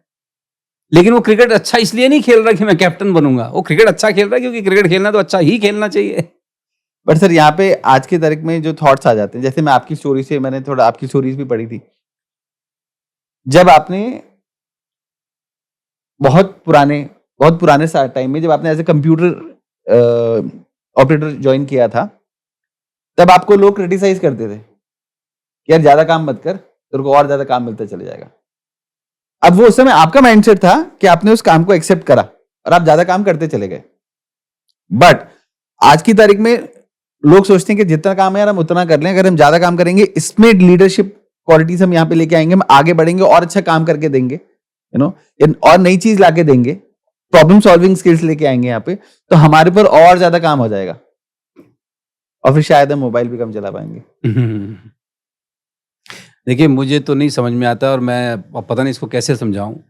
मुझे ये कभी भी नहीं लगा कि मैं किसी और के लिए काम कर रहा हूं। अच्छा, जैसे ही एक आदमी को लगता है मैं किसी और के लिए काम कर रहा हूं तो of course basic common sense है, वो चाहेगा कम से कम में काम चल जाए। लेकिन मुझे तो आज भी ऐसे ही लगता है जी कि मैं काम एक्चुअली अपने लिए ही कर रहा हूं, क्योंकि मुझे तो यही फैक्ट दिखता है, मुझे तो और कुछ दिखता नहीं। हर आदमी अपने लिए ही तो काम कर रहा है, किसी और का भी उसमें फायदा हो रहा है, वो साइड इफेक्ट है। लेकिन काम तो मैं अपने लिए कर रहा हूं। जब मैं नौकरी करता था तो मैं अपने लिए करता था, जब मैं ज्यादा काम करता था तो मैं अपने लिए करता था। क्योंकि आप वो बताना चाहेंगे अपनी जो पूरा जो कंप्लीट आपकी स्टोरी है, कंप्यूटर से लेके आप कहाँ आएंगे? हो सकता है लोग उससे कनेक्ट करके अपना माइंडसेट चेंज कर पाए शायद उस एग्जांपल से। Seriously I don't know. देखिए, मैंने उस समय में कंप्यूटर प्रोग्रामिंग और ये सॉफ्टवेयर का कोर्स किया था जब 586 हाईएस्ट कैपेसिटी का बिल्कुल डेस्कटॉप होता था। ये मेरे हिसाब से शायद 90s की बात है, 90s। हाँ, 90s जब शुरू हुए थे। हाँ। 3-4 में। ओके। अब आप सोच के देखिए, आप 23 साल के हैं और आपकी जॉब, अच्छा मैं फाइनेंस बैकग्राउंड से हूँ जी, तो आपकी जॉब जो है अकाउंट्स में है, लेकिन आपके पास एयर कंडीशन रूम है। उस समय में जब एयर कंडीशन ऑफिस में मतलब एक मालिक का कमरा होता था और दूसरा जिसमें कंप्यूटर होता था। बिल्कुल। तो अब 23 साल की उम्र में मुझे एयर कंडीशन रूम मिला था जिसमें जूते पहन के कोई आ नहीं सकता। वो प्रिंटर, वो डॉट मैट्रिक्स प्रिंटर होता था, धूल से दूर चप्पल उतार के अंदर जानी पड़ती थी। चप्पल उतार के अंदर जानी पड़ती थी और 2 घंटे का काम होता था। बिल्कुल। पर अब दिक्कत हमारे साथ ये थी कि 2 घंटे बाद फिर हम करें क्या? तो वो तो ठीक नहीं लगता था कि यार ये तो बेईमानी हो रही है। मैं मतलब बोर कैसे बैठा रहेगा आदमी सारा दिन? राइट। तो मैं अपने बॉस के पास गया, मैं कहा जी मेरे पास 2 घंटे का ही काम होता है, या तो हाफ डे दे दो या तो कोई काम बताओ। तो he started giving me more work. अब वो जो ज्यादा काम दिया तो उससे क्या हो गया? मैं मतलब 23 साल का लड़का, मुझे समझ नहीं आता घर जल्दी जाके करना भी क्या था। अच्छा, हमें बड़ी क्लैरिटी थी कि भैया पहले हमने फीस दी तो हमें कॉलेज वालों ने कुछ सिखाया, अब यहाँ हमें तनख्वाह मिल रही है लेकिन हम अभी भी सीख रहे हैं कुछ। तो बोनस महसूस होता था हमें तो हमेशा कि अब मुझे ये काम भी करने को मिल रहा है, ये काम भी सीखने को मिल रहा है। अब आप सोच के देखिए, मैं फाइनेंस का आदमी हूँ, आज मैं किस चीज के लिए जाना चाहता हूँ? इस फील्ड में मैं होता ही नहीं अगर मैंने कुछ और नई चीजें नहीं सीखी होती। तो मैं काम अपने लिए कर रहा था, तब भी अपने लिए कर रहा था। मेरे साथी कहते थे तू बेवकूफ है, तू अंदर ताश खेलता रहा, उस पर कौन देख रहा है। लेकिन अगर मैं वो ताश खेल रहा होता तो आज फिर तो वो जो साथी मुझे कह रहे थे, आज या तो वहीं कहीं उनके साथ ही होता फिर। तो मेरा मैसेज हमेशा लोगों से यही है, मेरी जिंदगी ने तो मुझे यही सिखाया है कि हम काम अपने लिए कर रहे हैं, उसका लाभ कईयों को जरूर हो रहा होगा। ये तो ऐसे ही है जैसे आपने कहीं पर जाने के लिए ऑटो यूज किया है और आपको लगा जी मैंने ऑटो इसलिए यूज किया है कि ऑटो चलाने वाले का घर चलेगा। मतलब ये तो आपकी बड़ी मतलब हाँ, ऐसे पैसे दे दो। हाँ, मतलब बड़ी अहंकारी भावना है ना आपकी। देखिए मैंने काम वहाँ किया है, मेरे को ज़रूरत थी, मैंने पहले बायोडाटा भेजा, मुझे जॉब चाहिए थी, उन्होंने मेरा इंटरव्यू लिया, फिर हमारी सहमति हुई किसी बात पे, फिर हमने वहाँ काम किया, वो हमें तनख्वाह देते थे। तो काम तो मैं अपने लिए कर रहा हूँ ना, अच्छा इसलिए कर रहा हूँ ताकि इनको काम अच्छा लगे, ताकि मेरा काम और अच्छा लगे, मैं और बढ़ूँ, मेरी तरक्की हो, तो अपने लिए तो काम कर रहा हूँ। तो जब अपने लिए आदमी काम कर रहा है तो उसमें काम चोरी क्यों करेगा, उसमें छोटा काम क्यों करेगा, उसमें गलत काम क्यों करेगा। ये सब लोग जो काम से थोड़ा जी चुराते हैं ना, काम करो उतना पैसा मिले जितना, बने रहो पगले, काम करें अगले, कम से कम में काम चलाओ। आप देख लो सारी जिंदगी ये दिहाड़ियां लगाएंगे। और देखिए दिहाड़ी सिर्फ मजदूर नहीं लगाता, हर आदमी जो दिहाड़ी की मानसिकता से काम कर रहा है वो मजदूर ही है, वो मजदूर ही है। उसको ना वो पीड़ा महसूस होती है, हर सुबह ना उठ के जाने में उसको कष्ट होता है। अब मुझे नहीं समझ में आता जी, वर्क के बिना तो जीवन चल नहीं सकता। Work is the dominant part of our life. तो जिस आदमी को उस लाइफ में आनंद नहीं आ रहा है, उसको बाकी लाइफ में आनंद आने के चांसेस मुझे कम लगते हैं। आई कैन बी 100% रॉन्ग, लेकिन मुझे कम लगते हैं साहब। होता है सर ऐसा। हमारे यहाँ भी अब तो खैर इस ऑर्गेनाइजेशन में इतना नहीं, जो पुरानी ऑर्गेनाइजेशन में थी उसमें बहुत ज्यादा होता था कि नहीं ये वाला काम मैं नहीं करूंगा क्योंकि ये वाला काम मेरा नहीं है। जब मुझे हायर करा गया था तो ये मुझे नहीं बताया गया था कि ये वाला काम भी तुमको करना चाहिए। हाँ नहीं, मैं ये नहीं कह रहा हूँ कि आप दूसरों के काम करें, ना ना, बिल्कुल वो मैं नहीं कह रहा हूँ। मेरा कहने का मतलब ये है कि जो आपका काम है उस काम को जितना कर सकते हो ना उतना करो। अच्छा, अगर कोई दूसरा भी आपसे कभी कभार कोई काम कराता है तो वो शायद ये देख रहा है कि आप उस काम को करने लायक हो। और अगर आपके पास समय है उस काम को करने का और आपकी अगर इच्छा है उस काम को भी सीखने की, तो कोई हर्जा नहीं है, कर दो। क्योंकि सर जनरली यही होता है ना कि समझ लीजिए जैसे आप फाइनेंस से हैं और मैं आपको अगर फाइनेंस से रिलेटेड ही कुछ काम दे रहा हूँ बट वो थोड़ा सा दूसरे डोमेन का है बट वो है उससे रिलेटेड, हाँ, तो मेरी प्रायोरिटी ये होगी कि मैं आपके साथ उसको करूं क्योंकि आप, मुझे ऐसा लगता है कि आप ज्यादा कॉम्पिटेंट है इसको बहुत अच्छे से करने के लिए। बिल्कुल सही है। तो जी, आप कुछ कह रहे थे शायद। नहीं, मैं यही कह रहा हूं साहब कि काम करो उतना, कर सको जितना, सिंपल। जितना आपकी कैपेसिटी है। अब सबकी कैपेसिटीज अलग अलग हो सकती हैं, मैं उसमें नहीं कोई किसी से बहस करता, लेकिन जितनी आपकी कैपेसिटी है उतना काम आदमी को जीवन में करके जाना चाहिए। It is better to wear out than rust out. Okay, तो ये जंग लग के भी खत्म हो जाती हैं चीजें, इससे अच्छा यूज करके खत्म हो जाए तो अच्छा है ना। आप अपना पोटेंशियल, अपना टैलेंट, अपना नॉलेज, अपना स्किल अगर आपके पास है तो गुरुदेव आप यूज करना चाहोगे ना, रादर आप तो मौके ढूंढते हो उसको यूज करने के। राइट। तो अपना इतना नॉलेज बढ़ाओ, इतना स्किल बढ़ाओ, अपना इतने स्टैंडर्ड्स बढ़ाओ कि आपको मतलब, देखिए जिस चीज में आनंद आ रहा होता है ना उसमें आदमी घड़ी कहाँ देखता है। एग्जैक्टली। हाँ, ताकि आपको काम जो है ना काम ना लगे, आपको लगे ये उसमें तो आनंद है, तो फिर तो आनंद ही है सब। अगर मैं जैसे मेरी क्वेश्चन मेरा ये था कि अगर कोई हायरिंग करना चाह रहा है अपनी ऑफिस के लिए, अपनी कंपनी के लिए, तो वो कौन कौन सी क्वालिटीज एक इंसान में देखे जिससे वो प्रूव हो कि इसमें लीडरशिप क्वालिटीज हैं। देखिए सबसे पहले तो हर एक में लीडरशिप क्वालिटी चेक करने की जरूरत है नहीं। आपका अगर नेचर ऑफ जॉब ऐसा है जिसमें आपको सिर्फ ओबीडियंस चाहिए, आप काहे को लीडरशिप वाला आदमी हायर कर रहे हो। लीडरशिप का मतलब क्या है, जिसकी हम पहले बात कर रहे थे। लीडरशिप का मतलब ये है जो सेल्फ स्टार्टर है।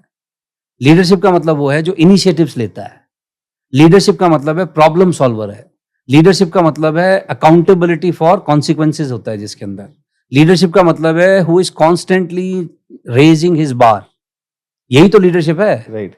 अगर आपको इस नेचर ऑफ जॉब आपका है तो आप उस तरीके का आदमी हायर करो। लेकिन ज्यादातर जॉब्स में आपको लीडरशिप का आदमी थोड़ी चाहिए। जैसे ऑपरेशंस का काम हो गया, राइट। ऑपरेशन में आपको आदमी चाहिए जो प्रोसेस को फॉलो करे। बट हमको ऐसा भी तो चाहिए ना जो इस प्रोसेस को बनाए भी, इसको इम्प्लीमेंट। तो आपको क्रिएटिव आदमी चाहिए जिसका थोड़ा क्रिएटिव बेंट ऑफ माइंड हो, आपको वो चाहिए। लीडरशिप चाहिए जहां आपको पीपल रिलेटेड काम है, ओके। जहां आपको लोगों को मैनेज करना है, वहां आपको लीडरशिप बेंट का आदमी चाहिए। तो क्या जो भी बॉस है वो बॉस को लीडरशिप वाली क्वालिटीज उसमें होनी चाहिए? देखिए बॉसेस कई बार क्या है, लीडरशिप पोजीशन पर होते हैं लेकिन उनके अंदर लीडरशिप क्वालिटी नहीं होती। राइट। जैसे उनके अंदर टेक्निकल एबिलिटी के कारण वो लीडरशिप पोजीशन पर पहुंच गए, जो मैं आपको पहले बता रहा था, पहुंच गए। लेकिन लीडरशिप का मेन काम is handling people, leading people, not managing people, leading people. अब जिसका पीपल स्किल ठीक नहीं है लेकिन वो है लीडरशिप पोजीशन पे, तो वो कई बार ऑर्गेनाइजेशन के लिए घातक हो जाता बिल्कुल होता है ना? तो लीडरशिप तो आप चेक तब करें हायरिंग के समय अगर उस आदमी ने लोगों को हैंडल करना है। अगर उसने खुद ही काम करना है, लीडरशिप की कोई जरूरत नहीं है। ओके। तो इसलिए मैं कह रहा हूं कि आपको ना बड़ा ध्यान से अपने ना KRAs बड़े ध्यान से चुनने चाहिए कि आपको किस जॉब के लिए किस तरीके का आदमी चाहिए। जैसे कई लोग ना बड़े खुश हैं 9 to 5 का जॉब करके, उनको ज्यादा हाय तौबा नहीं चाहिए, पीसफुल लाइफ चाहिए। उनको पीसफुल लाइफ चाहिए। आप उनको एम्बिशन क्यों दे रहे हो? वो आपसे कह ही नहीं रहा कि मेरी तनख्वाह 25% बढ़ाओ आप, वो कह रहे जी बस 10-10%, 8-8% हर साल बढ़ाते जाओ। वो उसको चाहिए ही नहीं। और आप कह रहे हो यार तू मतलब क्यों नहीं तू बड़ा सोचता, वो कह रहा है यार मेरे को नहीं सोचना बड़ा। पर लोगों को लगता है कि अगर ऐसे लोगों को मैं अपनी उसमें कंपनी में रखूंगा तो मेरी कंपनी की ग्रोथ कम हो जाएगी। नो, अगर आप कॉर्पोरेट का आपको एक्सपोजर है, भाई साहब 80-20 प्रिंसिपल सारी कंपनियों में चल रहा है। बिल्कुल होता है। 20% लोग ही होते हैं जो पूरी कंपनी को एक्चुअली चला रहे 20 भी होते नहीं होते, 10 होते हैं, 5 होते हैं। 5% होते हैं इंजन्स। सारे इंजन नहीं हो सकते, प्लीज अंडरस्टैंड।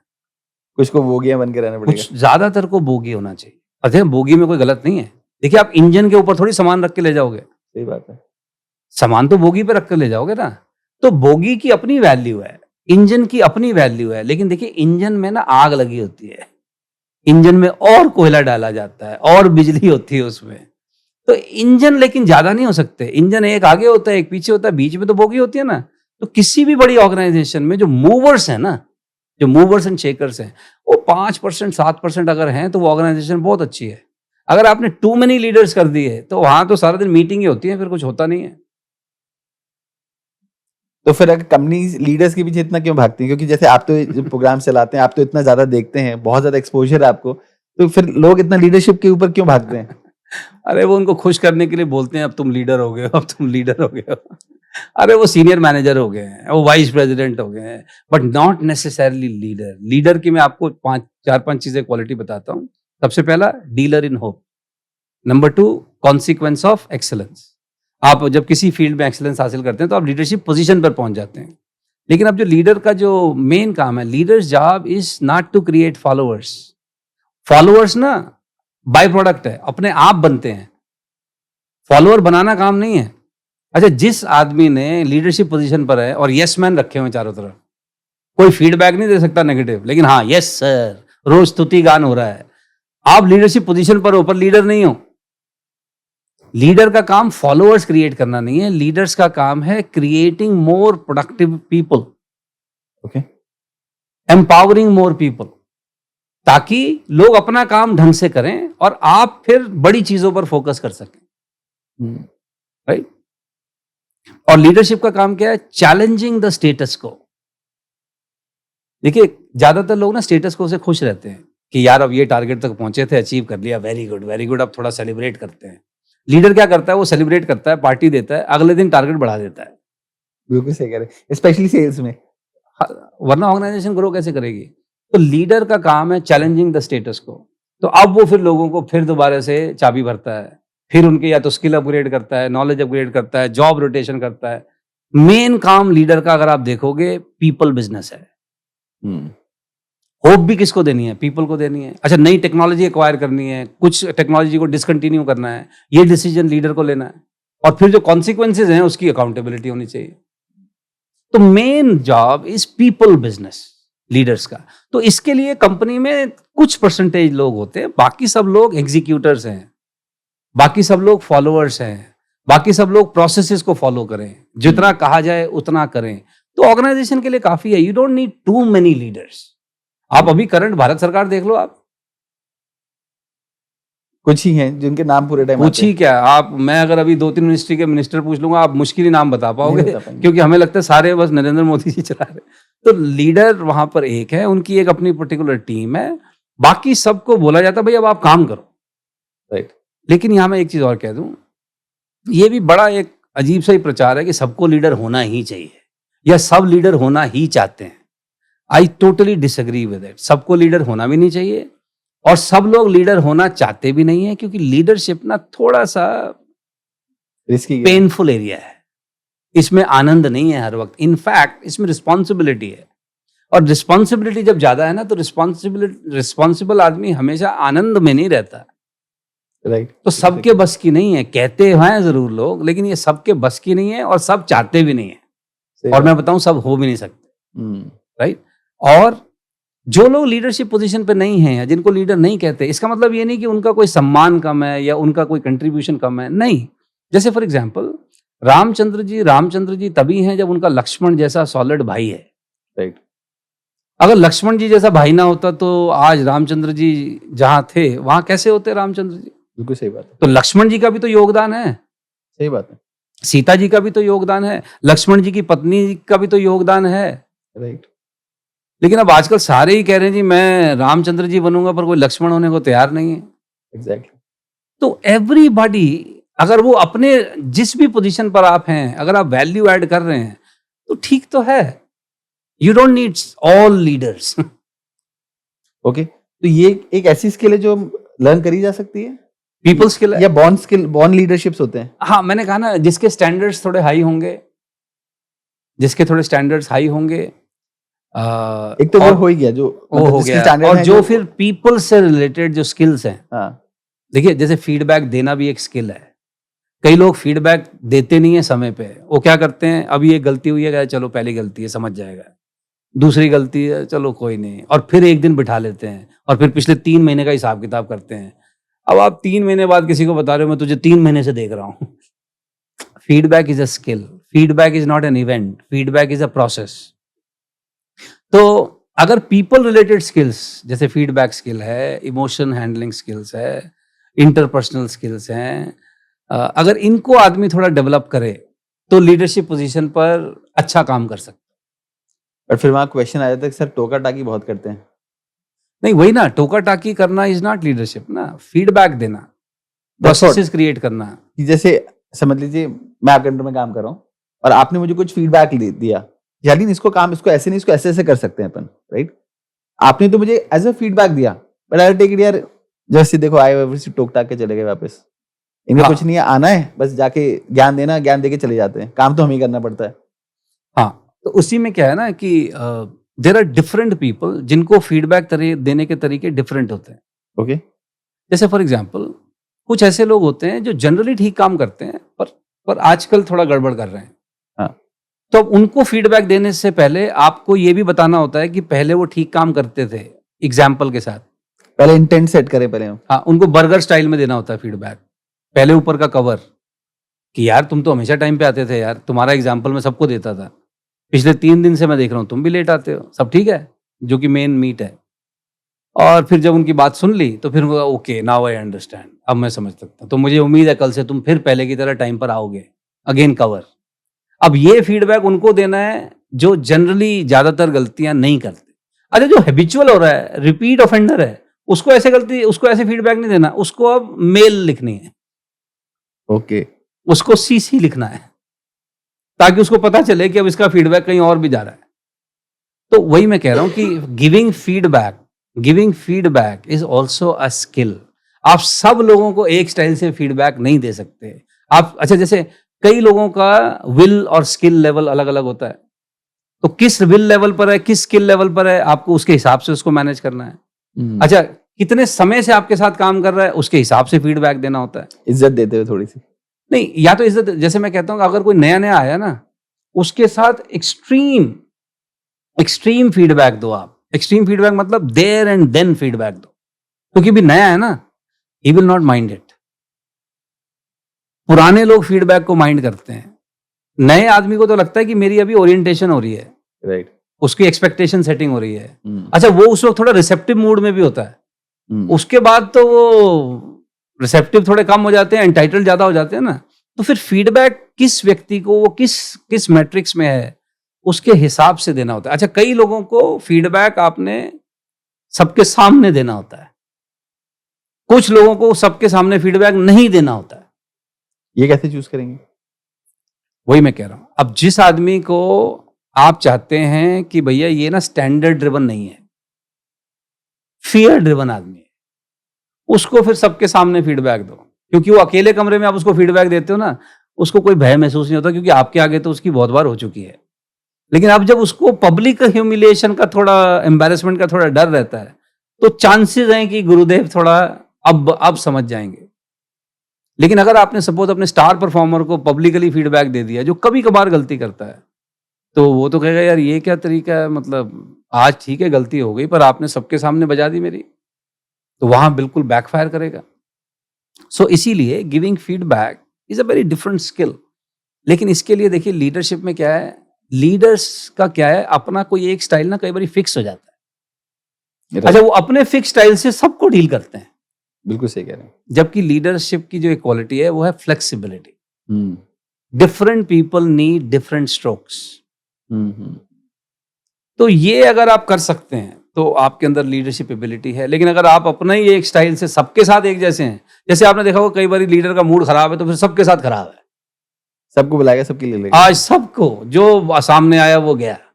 वो अगर सामने वाला कह रहा है सर मेरी क्या गलती है, और आज नहीं है ना, पहले तो थी। राइट। तो मतलब तो ये फिर लीडरशिप नहीं है। तो इसका मतलब लीडर्स को थोड़ा अपने पे भी काम करने की जरूरत है। राइट सर, अभी हम लीडरशिप में जो बात कर रहे हैं उसमें मैंने एक टर्म सुना है कि अवार्ड सिस्टम पे भी हमको बहुत ज्यादा काम करना चाहिए। ये एग्जैक्टली किस तरह से काम करता है? देखिए awards, rewards, recognition, incentives, of course ये सारी चीजें काम करती हैं और होना भी चाहिए। अगर वो सिंपल चीज क्या कहते हैं कि anything which gets rewarded gets repeated. जिस चीज को आप रिवॉर्ड करते हैं वही चीजें रिपीट होती हैं। Okay. तो इसीलिए कहते हैं कई बार ना, नॉन परफॉर्मर को रिवॉर्ड मत करो वरना नॉन परफॉर्मेंस रिपीट होगी। बट जनरली लोग ये सोचते हैं कि अगर ये परफॉर्म नहीं कर रहा है और इसको अगर हम किसी तरह से रिवॉर्ड कर देते हैं तो इसका जो है मोटिवेशन बढ़ जाएगा और ये और अच्छे से परफॉर्म करना शुरू कर देगा। All the best to those people जो ऐसा सोचते हैं। लेकिन अगर आप नॉन परफॉर्मेंस को और परफॉर्मर को इक्वली रिवॉर्ड करते हो तो परफॉर्मेंस का मोटिवेशन डाउन तो आप परफॉर्मर का मोटिवेशन डाउन कर रहे हो। और देखिए मैं जो अब कहने वाला हूँ मुझे नहीं पता लोगों को कैसा लगेगा। पूरी दुनिया का जो ये गोले का जो सिस्टम है ना, बड़ा अजीब सिस्टम है। जैसे क्लासरूम में टीचर की जो स्पीड है पढ़ाने की, वो क्लास का सबसे नालायक बच्चा निर्धारित करता है। राइट, बिल्कुल सही कह रहे हैं। हाँ, और ये कितनी बड़ी जाती है उस बच्चे के साथ जो घर से पढ़ के आता है और आगे पढ़ना चाहता है, उस सब्जेक्ट में एक्सेल करना चाहता है। लेकिन वो जो नालायक है वो 20 बारी हाथ खड़ा करके उसको समझ नहीं आती, लेकिन टीचर को उसको भी बाकी बच्चों के साथ लेकर चलना है। राइट। अच्छा, अब जैसे मैंने तो ये कह दिया, लोग ये बात कहते भी नहीं है कि नहीं जी ये तो सब बराबर नहीं होते, तो वो बात सही है। लेकिन लोग ना, अब जैसे फॉर एग्जांपल अगर एक बाइक और स्कूटर वाले की टक्कर हो जाए तो पब्लिक को ऑटोमेटिक पता है कि गलती कार वाले की है। अगर साइकिल वाले और बाइक वाले में गलती हो जाए तो पब्लिक को बिना कुछ देखे पता है कि गलती बाइक वाले की है। अगर साइकिल वाले को ठुका है, साइकिल वाले ने पैदल वाले को किया है तो फिर साइकिल वाले की गलती है। मतलब ये जो वीक है उसकी गलती नहीं हो सकती, उसकी गलती नहीं हो सकती। और सारे समाज की जिम्मेदारी की वीक को प्रोटेक्ट किया जाए। बात ठीक है, weak needs protection, weak needs protection, but weak does not need pampering. Right. प्रकृति को देखिए, जिसको हम जंगल राज कहते हैं ना, वाक्य में वो जंगल राज इसीलिए कहते हैं उसको कि प्रकृति जो है ना कमजोर के साथ नहीं है। शेरनी भी ना, अगर कोई बच्चा कमजोर रह गया है, उसका विकास नहीं हुआ ढंग से, तो कुछ समय तक उसके साथ रहती है, उसके बाद उसको छोड़ के चली जाती है। क्यों? क्योंकि अगर उसने उसको साथ रखा तो उसके जो बाकी 2-3 बच्चे हैं वो भी मर जाएंगे। तो प्रकृति बड़ी कठोर है दैट वे। मतलब आप मछली और तैरना नहीं आता और सोचे कि माँ पीठ पर रख के तराएगी सारी जिंदगी, कहीं नहीं तराएगी। लेकिन हम अपने को सिविलाइजेशन इसीलिए बोलते हैं, हम सभ्यता हम इसीलिए बोलते हैं अपने आप को कि हमारे यहाँ कमजोरों का भी प्रोटेक्शन है, हम कमजोरों का भी ध्यान रखते हैं। राइट। लेकिन कमजोरों का ध्यान रखना चाहिए, महिमा मंडन नहीं करना चाहिए। अब अगर आप क्लास में जो बच्चा नालायक है, जो पढ़ा के टीचर थक गया और उसको समझ नहीं आ रही, आप उस बच्चे का समय खराब कर रहे हो जो ज्यादा पढ़ सकता था, कुछ कर सकता था। लेकिन अब क्योंकि उन बच्चों की संख्या कम होती है, राइट, और ज्यादातर वैसे होते हैं जो मतलब काम चला रहे हैं, तो सफर एक्चुअली वो कर रहा है। यहां ना टैलेंटेड होने में सफरिंग है। एग्जैक्टली। जैसे अंबानी अदानी को गाली देना तो फैशन है ना। Right. क्यों? क्योंकि वो कामयाब लोग हैं। अमीर लोग हैं तो उनको गाली दे दो तो नो, अच्छा वो क्योंकि आपको जवाब भी नहीं देंगे वापस तो चल जाएगा। लेकिन आप सिर्फ इसलिए गाली दे रहे हो यार क्योंकि वो कामयाब हो गए हैं, तो अब आप क्या कर रहे हो? जो लोग कामयाब नहीं हुए हैं उनको पैम्परिंग कर रहे हो ना। तो सही बात है। ये जो है ये कंपनियों में भी कई बार हो रही है। कई कंपनियों में पॉलिसी ये है जी कि हम बंदों को फायर नहीं करते। वो महाराज फायर तो नहीं करते लेकिन फिर ये काम भी तो नहीं कर रहे। और फिर Right. धीरे धीरे क्या होता है कि अगर आप हर एक को सेम तरीके से रिवॉर्ड और अवार्ड कर रहे हो तो धीरे धीरे आप देखेंगे आपके यहाँ से जो परफॉर्मर्स हैं वो एग्जिट छोड़ते होने शुरू हो जाएंगे। जाते हैं। तो अल्टीमेटली क्या होता है, कंपनी फिर एक दिन बंद ही होनी है। क्योंकि जो इंजन से हमारे जो सो कॉल्ड वो बचे ही नहीं है। इंजन तो बचे नहीं ना। तो मेरा जो कहना है हमेशा ये है, weak needs protection, weak needs feedback, weak needs training, weak needs your support. बिल्कुल ठीक है, हम लोग जंगल में नहीं है कि हम लोगों को मतलब बाहर फेंकना शुरू करेंगे। लेकिन मैं ये कह रहा हूं कि यार जो स्ट्रांग है, जो परफॉर्मर है, उसको रिवॉर्ड तो करो, उसको रिकॉग्नाइज तो करो, उसको अवार्ड तो दो। वो अच्छा वही एक है, वही एक या दो होते हैं जिसके कारण बाकियों का भी काम चल रहा होता है। सही बात है। जैसे फॉर एग्जाम्पल अननेसेसरी इंडिया में एंटरप्रेन्योर होना मतलब आफत है। आफत है जी, आपने आफत मोल ले ली है। आपको लाइसेंसों के लिए, आपको काम के लिए, आपको फिर सैलरी और फिर ये और सो, आपको सारे मतलब दुनिया में जितने झंझट हो सकते वो हैं आपको झेलने हैं। वो एंटरप्रेन्योर के लिए है। और ऊपर से फिर एक वो भी है कि अच्छा बिजनेस करता है, ओके कुछ करता होगा राइट। पहले होता था, खैर अब तो खैर बहुत सी चीजें चेंज हो गई हैं। लेकिन ये जो ये मानसिकता है ना, इस मानसिकता को चेंज करने की बहुत जरूरत है। I think we should protect weak but we should reward the performers, we should reward risk takers, we should reward the failures कि कम से कम उसने रिस्क तो लिया तभी तो फेल हुआ है राइट। राइट। तो जो इनिशिएटिव लेते हों, क्रिएटिव लोग हों, अपने केआरए से बाहर जाकर कुछ करते हों, उनके लिए special award, reward, recognition is a must. अन्यथा आप अपनी कंपनी के साथ जाती कर रहे हैं, क्योंकि ये तो मेहनती लोग हैं। यहां Exactly. रिकॉग्निशन नहीं मिलेगा, कहीं और मिलेगा राइट। तो इनको रिटेन करना भी आपकी रिस्पॉन्सिबिलिटी है। ओके, तो लोगों को अपने टैलेंट, अपने काम पे फोकस करना चाहिए ज्यादा, या पैसे कितने मिल रहा है उस पर ज्यादा फोकस करना चाहिए? देखिए, आप अपने टैलेंट पे फोकस करो, पैसे ज्यादा अपने आप हो जाते हैं। Money is a by product. पर आजकल जो तो दूसरी चीज होती है, आजकल सबसे पहले आप वो पूछते हैं कि पैसे कितना दोगे। नहीं वो आप ठीक है, वो आप पूछ लीजिए, लेकिन मैं ये कह रहा हूं कि ज्यादा पैसे मिलने से तो कोई टैलेंटेड नहीं हो जाता। थोड़े दिनों में कंपनी को पता चल जाता है कि ये पैसे ज्यादा ले रहा है, इतने का काम नहीं कर रहा है, उसका वी ग्रेटर देन टी नहीं होता ना। वो तो थोड़े दिनों में पता चल जाता है, फिर ऐसे ही लोग फिर वो ग्रे लिस्ट में आते हैं और धीरे धीरे फिर बाहर होते हैं राइट। राइट। तो मैं ये कह रहा हूं कि अगर आप अपना टैलेंट बढ़ा रहे हैं, नॉलेज बढ़ा रहे हैं, स्किल बढ़ा रहे हैं, क्वालिफिकेशन बढ़ा रहे हैं, रिलेशनशिप बढ़ा रहे हैं, तो money is a by product. Exactly. Money ने और जाना कहाँ है right. Right. So I think, और यही हमारे अधिकार क्षेत्र की चीज़ है, इस पर फोकस करें। और देखिए, मनी के मामले में I am not the expert कि पैसा ज़्यादा कैसे कमाया जाता है, लेकिन मैं इतना ज़रूर बता सकता हूँ आपको कि मैं 15 साल से डेट फ्री जी रहा हूँ। मेरे ऊपर कोई मकान का कर्जा नहीं है, कोई गाड़ी मेरी किस्तों पे नहीं है, मैंने क्रेडिट कार्ड का आपको बताया, कर्जा मुक्त जीवन जी रहा हूँ। बेटा मेरा अब बिजनेस में चला गया है, बिटिया मेरी अब डॉक्टरी करेगी। मैं धनवान तो पता नहीं हूं कि नहीं हूं, लेकिन मुझे ये पता है कि money is a by product. Okay. You focus on your self development, money is a by product. और नहीं तो फिर जो लोग मनी अच्छी तरह से जानते हैं, जिनको इन्वेस्टमेंट पता है कहाँ करनी चाहिए, ऐसे 2-4 लोग दोस्त बना लो, they give you right tips and techniques and you can start making more money. Okay sir, कई बार है ना लोग पर्सनल लाइफ में या प्रोफेशनल लाइफ दोनों में कई बार उनको बहुत ज्यादा फेलियर्स का सामना करना पड़ता है, और इसका फिर उनको लगता है कि यार हमें वो चीज ही नहीं है। जैसे कि फॉर एन एग्जांपल किसी ने एक बिजनेस किया, वो बिजनेस सक्सेसफुल नहीं हो पाया, तो लोग मान लेते हैं, और लोगों के साथ साथ कहीं ना कहीं फिर वो भी मानने लग जाता है कि यार मैं बिजनेस के लिए बना ही नहीं हूँ। या रिलेशनशिप के ऊपर उसको फेलियर्स मिले और वो लगता है कि नहीं यार, relationship are not meant for me. ऐसे बहुत सारे कमेंट्स अभी हमको एक बार बीच में मिले थे, जब हमारे कुछ रील्स थी, हमारे गेस्ट ने आके कुछ रिलेशनशिप के ऊपर बोला और लोगों ने बाढ़ लगा दी उसके ऊपर।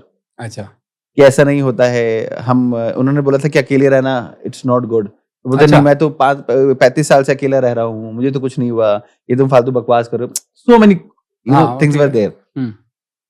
तो लोग फिर इस तरह के माइंडसेट अपने बनाने शुरू कर देते हैं और बम्बार्डमेंट करना शुरू कर देते हैं। तो अगर कोई इंसान इस तरह की सिचुएशन में फंसता है कि जहां उसने बहुत सारे फेलियर्स देख चुका है, तो what are the right strategies to come back?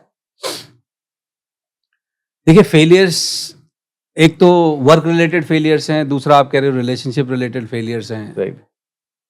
हाँ, देखिए फेलियर्स तो पता नहीं जी, मैं तो पिछले 50 साल के जीवन में मुझे कोई आदमी नहीं मिला जिसको फेलियर्स का एक्सपीरियंस ना हुआ हो। बिल्कुल। हाउ टू हैंडल फेलियर्स, वो सबके अलग अलग एस्केप वो मैकेनिज्म है, कोपिंग मैकेनिज्म्स अलग अलग हैं। कई लोग फेलियर जब एक्सपीरियंस करते हैं तो 1 रात 2 रात दारू पीते हैं, तीसरे दिन ठीक हो जाते हैं। कई लोग फेल होते हैं तो थोड़ा यारी दोस्तों के पास चले जाते हैं, बातचीत करते हैं, फिर ठीक हो जाते हैं। अच्छा, कई लोग थोड़ा अपनी गलती को एनालाइज करते हैं, फिर ठीक हो जाते हैं। लेकिन कुछ परसेंटेज ऐसी भी है जो फेलियर्स के एक्सपीरियंस को अपने लिए संज्ञा मान लेते हैं, that I am a failure, my idea did not click, may be my approach did not work, may be the timing of this launch was not okay, right. पर मैं फेलियर हूं, ये अपने साथ थोड़ी जाती है। एक छोटे सा भी एक इंसिडेंस हुआ था। बच्चा फेल हो गया एग्जाम में और उसने सुसाइड कर लिया। हाँ हाँ, और ऐसे तो बहुत सारे, ये तो रिसेंट मैंने अभी आपको बताया, हाँ, अभी रिसेंटली का है, क्योंकि अभी एग्जाम्स के भी रिजल्ट्स बाहर आए हैं, तो उसको लगा कि नहीं, लाइफ खत्म। यार ये आजकल क्या हो गया है, कर्टसी सोशल मीडिया। जैसे फॉर एग्जांपल जिन बच्चों के नंबर 60, 70, 80% आ रहे हैं, उनके माँ बाप थोड़ी डालते हैं सोशल मीडिया पोस्ट नहीं डालते कि I am very happy to announce that my son got 70%। But auto वाले के बच्चे का पोस्ट जरूर आएगा, अखबार बड़ा बड़ा इसमें छापेगा। नहीं, ऑटो वाले के बच्चे का आएगा, या जिसके भी बच्चे के ज्यादा नंबर आए हैं वो टॉपर्स के आएंगे। अच्छा, फीड में आपको सब टॉपर्स मिलेंगे, तो आपको लगता है शायद दुनिया में सब टॉपर्स ही हैं मेरे अलावा या मेरे बच्चे के अलावा। अब ये सोशल मीडिया ने ना इतना एक वर्ल्ड क्रिएट कर दिया है जो कि रियल नहीं है। अरे जैसे आप और मैं जब कहीं घूमने जाते हैं तो वहाँ की फोटोज डाल देते हैं जी, इंजॉइंग हेयर, इंजॉइंग देयर। अब एक जैसे सपोज आप और मैं दोनों जो है किसी के कॉमन फ्रेंड हैं, अब मैं महीने में 3 दिन कहीं घूम के आया, आप 3 दिन घूम के आए, अब वो तो 6 बार ही देखेगा ना वो पोस्ट। सही बात है। और उसके अगर 10 और दोस्त हैं और सब 3-3 दिन घूम आए, तो वो तो सारा महीना देख रहा है कि उसके अलावा सारी दुनिया घूम ही रही है। जबकि ऐसा है थोड़ी, राइट, ऐसा है थोड़ी। तो ये जो unreasonable comparison because of the social media, this is killing people, I am telling you. Okay, this is killing people, क्योंकि आप उसी जगत में रहते हैं, आप अपनी उसी हथेली को देख देख के ना, जो हथेली में फोन है, आपको लगता है दुनिया इसी हथेली में है। ऐसा है नहीं। राइट। दुनिया में बच्चों के नंबर अच्छे भी आ रहे हैं, दुनिया में ज्यादातर लोगों के बच्चों के नंबर अच्छे नहीं आ रहे हैं। ये रेशो अभी भी वही है। राइट। लेकिन मुझे ज्यादातर वही दिख रहे हैं।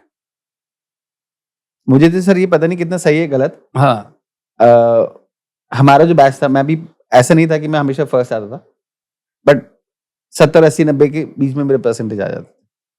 मैंने देखा कि जो ये वाला जो सेगमेंट रहता है ना, ये सर हर फील्ड में ग्रो कर जाते हैं लोग।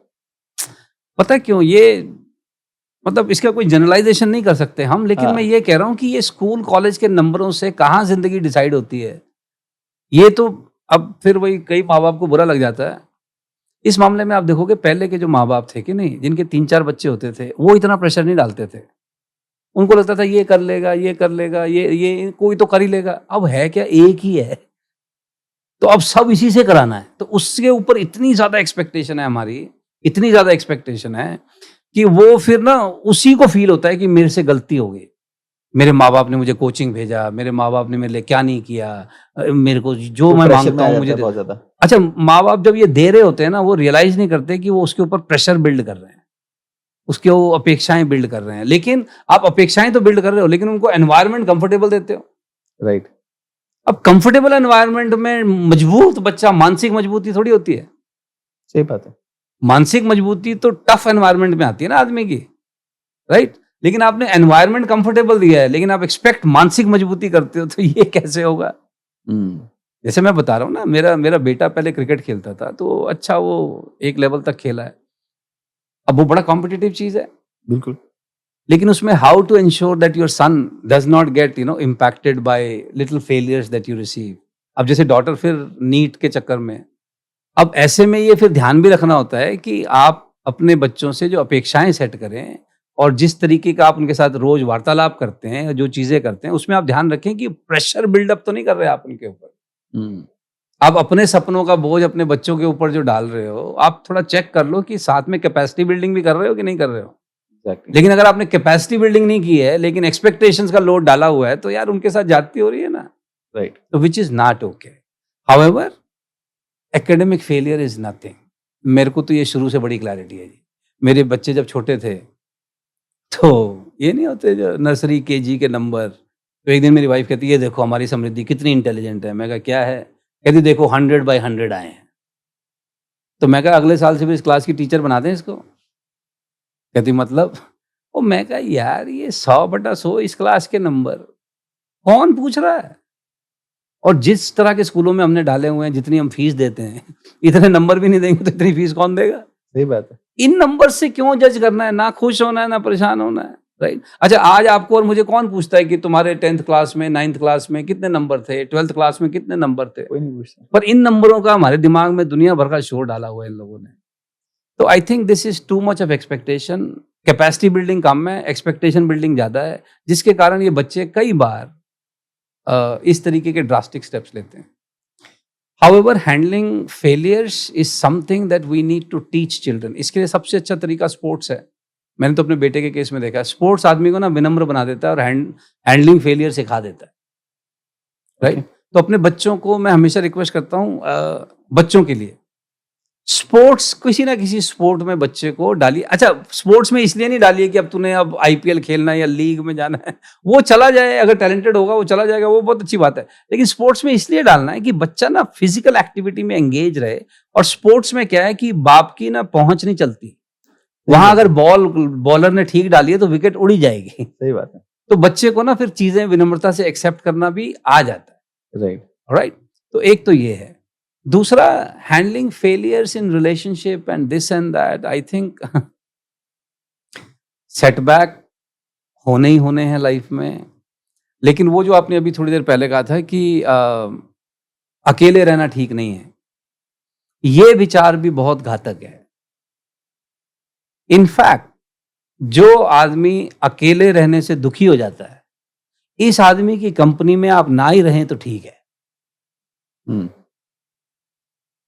ओके।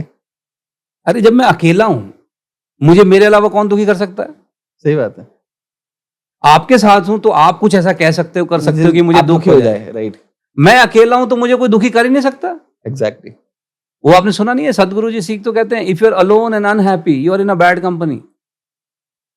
तो एक्चुअली बेसिक गलती हो रही है, लोग दूसरे को ढूंढ रहे हैं खुशी पाने के लिए। तो रिलेशनशिप बिल्डिंग का जो प्रमाइस है वो है extracting something from the other. Right. मतलब मैं दूसरे के साथ इसलिए फोन किया इसको कि मैं बोर हो रहा था, तेरे साथ टाइम पास करना है।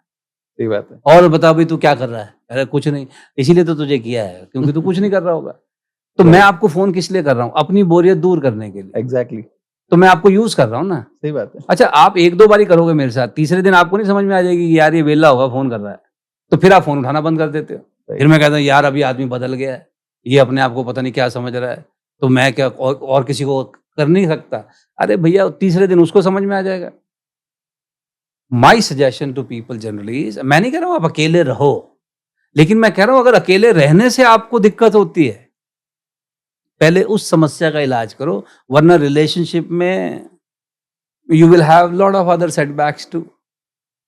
आप अगर इसलिए शादी कर रहे हैं ऑन अ लाइटर नोट कि मुझे शादी करके खुशी मिलेगी, एक कंपनी मिल जाएगी बात करने के लिए, नहीं कि शादी करके मेरे जीवन में खुशी आएगी, वो भी तो यही सोच रही है कि तेरे से शादी करके खुशी आएगी, जबकि दोनों के जो कुएं हैं उसमें खुशी है नहीं। दोनों एक दूसरे के कुएं में से निकालना चाह रहे थे, तो ये दोनों दुखी लोग मिलकर खुशी कहां से लाएंगे? Right. The purpose of marriage is not to extract happiness from each other, the purpose of marriage is to share happiness with each other. Exactly. लेकिन आप में तो है नहीं, आप तो अकेले रहते हो तो आपको दिक्कत। अब थोड़ी देर अकेला बिठा दो किसी को, वो सेलफोन उठा लेता है, बिल्कुल उठा लेते, वो फेसबुक करेगा, इधर उधर करेगा, पर अपने साथ नहीं रह सकता। जो आदमी अपने साथ रहने में असहज महसूस करता है, वो रिलेशनशिप्स में भी गड़बड़ करेगा, क्योंकि उसकी जो नीयत है वो कुछ पाने की है। और आपको क्या लगता है, ये अकल सिर्फ आप ही को है कि आपको पाना चाहिए, उसको नहीं है जिसके साथ आप रिलेशनशिप बना रहे हो। राइट। तो हर आदमी अगर एक दूसरे में से कुछ पाना ही चाह रहा है तो फिर देगा कौन? सर बट सोशल मीडिया तो आजकल इसी तरह से कर रहा है ना कि आपको पूरे टाइम देता रहता है फीड में, आप उसको 30 सेकंड की रील देख देख के 2.5 घंटे बर्बाद कर लेते हो, और फिर आपको रहता है कि अच्छा ठीक है अब मैंने ये देख लिया, अब जबकि आपको मालूम है टाइम वेस्ट आपका हो रहा है। बट अब मुझे ऐसा लगता है वहां से भी तो बार बार लेने की से आदत हो रही है इंसान वही को। तो। लेकिन अब दिक्कत पता क्या हो रही है, आपको लग रहा है आप ले रहे हो, एक्चुअली वहां पर आप दे रहे हो। मेटा वालों को। Of course. मेरी नई किताब आएगी अभी अगले महीने, उसका टाइटल है Hunter is the prey. Okay. शिकारी ही शिकार है। ये जितने लोग लग रहे हैं ना कि मैं फेसबुक यूज कर रहा हूं, ओ गुरुदेव, फेसबुक आपको यूज कर रहा है, इंस्टाग्राम आपको यूज कर रहा है। इंस्टाग्राम के और फेसबुक के एम्प्लॉय कम हैं, उनके वॉलंटियर ज्यादा हैं। एग्जैक्टली। उनके एम्प्लॉय उतना काम नहीं करते होंगे जितना आप और मैं उनके लिए काम करते हैं। तो हम उसके लिए पेमेंट नहीं मिल रही है हमें उनसे, वो बात अलग है। शिकारी ही शिकार है। मुझे लगता है कि मैं उसमें से कुछ एक्सट्रैक्ट कर रहा हूँ, ओ नहीं गुरुदेव, वो आप में से कुछ एक्सट्रैक्ट कर रहा है। और ये जो है ना, ये कितनी, क्या कहूँ जी मैं इसको, कितनी मतलब इसके लिए शब्द नहीं आ रहा, बदसूरत रिलेशनशिप है, जहां सब एक दूसरे में से कुछ निचोड़ना चाह रहे हैं लेकिन देना नहीं चाह रहे। इसीलिए मैं आपको फिर याद दिलाऊं, V has to be greater than T. बहुत, जैसे शेर बहुत कम बचे हैं ना जी, ऐसे ही इस फार्मूला पे जीने वाले लोग भी कम बचे हैं, जो किसी भी रिलेशनशिप में ये सोचते हैं that I should give more than my take away. Exactly. तो अगर I am giving more in the relationship तो सामने वाले को आपके साथ अच्छा लगेगा। राइट। अच्छा, जब सामने वाले को आपके साथ अच्छा लगेगा, वो आपके साथ ज्यादा रहेगा। अच्छा, ज्यादा रहेगा और दिल से रहेगा तो आपको भी अच्छा लगेगा। आपके इमोशंस कनेक्ट होंगे। इमोशन से आपका। लेकिन हाउएवर, अगर वो आपके साथ ज्यादा नहीं रहना चाहता, आप किसी वजह से, आपको कोई प्रॉब्लम नहीं है, आप तो, because your intention is to give. देखिए, गिविंग का एक फायदा क्या है, गिविंग वाला आदमी शिकायत नहीं करता है, गिविंग वाला आदमी दुखी नहीं होता। राइट। भाई सपोज आपके कोई चीज किसी को देना चाहते हो, कहते हैं मेरे को नहीं लेनी, भाई मत ले, व्हाट इज द प्रॉब्लम? और किसी को दूंगा, किसी और नहीं भी दूंगा, मतलब मेरे लिए कोई कंपल्सन थोड़ी कि मुझे देना ही है। राइट। बट गिविंग में ना एक वो सेंस ऑफ फुलफिलमेंट है, सेंस ऑफ जॉय है, अपने को शीशे में देखने में अच्छा लगता है कि कुछ ढंग का करके आए हो, कुछ कंट्रीब्यूट करके आए हो। तो जिस आदमी को आई थिंक रिलेशनशिप में पाने की चाह है, वो शुरुआत ही गलत कर रहा है।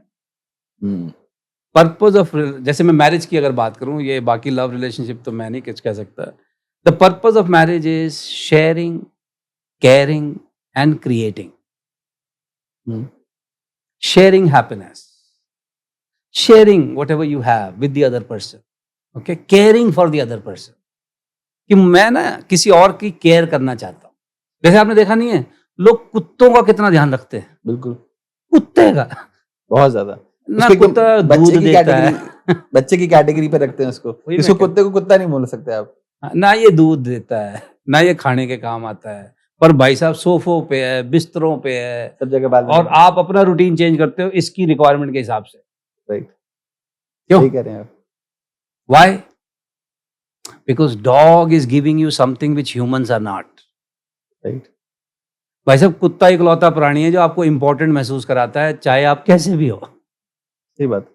जब घर आओ ना तो कुत्ता ऐसे मिलता है कि भाई साहब बस दुनिया का सबसे इंपॉर्टेंट आदमी आया है, और तो घर के सदस्य ऐसे कोई मिलते नहीं। तो वो भी एक्चुअली ज्यादा दे रहा है रिलेशनशिप में। आप सोच के देखिए, the dog is giving more in the relationship. वही ना, हमको घर पे ज्यादा इज्जत मिल रही है बजाय बाहर की, और घर वालों के कंपैरिजन में भी वो कुत्ता हमको ज्यादा इज्जत दे रहा है। तो हमारी इंपॉर्टेंस ज्यादा हमारी फील हो रही है। भाई आपको घर में इज्जत मिल रही है, आपको बधाई हो, लेकिन मुझे लगता है इज्जत तो बाहर ही मिलती है। घर में इज्जत ढूंढना भी रिस्की है, क्योंकि घर में इज्जत, देखिए क्या होता है, वो घर में प्यार होना चाहिए, इज्जत समाज में होनी चाहिए। क्योंकि अगर घर में हम इज्जत का प्रश्न बनाएंगे ना तो घर टूट जाएगा। ओके। कोर्स, अगर मैं कहूं कि तू मेरी इज्जत नहीं कर रहा आजकल, तो मैं तेरे से, तो क्योंकि इज्जत ना थोड़ा सा फ्रिजाइल सब्जेक्ट है। घर में प्रेम होना चाहिए, रिस्पेक्ट होनी चाहिए। रिस्पेक्ट इन द सेंस एक दूसरे का ना लिहाज होना चाहिए, लेकिन इज्जत समाज में होनी चाहिए, घर के बाहर। मतलब मैं ये भी नहीं कह रहा हूँ कि घर में बेइज्जती होनी चाहिए लेकिन मैं ये कह रहा हूँ घर में इज्जत की अपेक्षा ना करें। अब फॉर एग्जाम्पल, जो कॉम्प्लीमेंट्स या जो तारीफें मुझे बाहर मेरे पार्टिसिपेंट से, क्लाइंट से मिलेंगी, वो मेरी बीवी थोड़ी करेगी। राइट, कैसे कर देगी यार, उसने रोज मेरे साथ रहना है। एग्जैक्टली, वो कैसे कहेगी good to see you every day, वो कैसे Right. करेगी? सही बात है। अच्छा, मैं घर पे थोड़ी ऐसे तैयार होकर 24 घंटे बैठा रहता हूँ, तो मैं हर शेड में उसको दिखता हूँ। पर जो एक्सपीरियंस ऑफ रिस्पेक्ट मुझे बाहर होगा वो घर पे थोड़ी होगा। राइट, तो घर पर एक प्रेम होना चाहिए, आपस में एक कनेक्शन होने चाहिए, इज्जत समाज में होनी चाहिए। आजकल एक और कॉन्सेप्ट चल रहा है, इज्जत अपनी नजर में होनी चाहिए।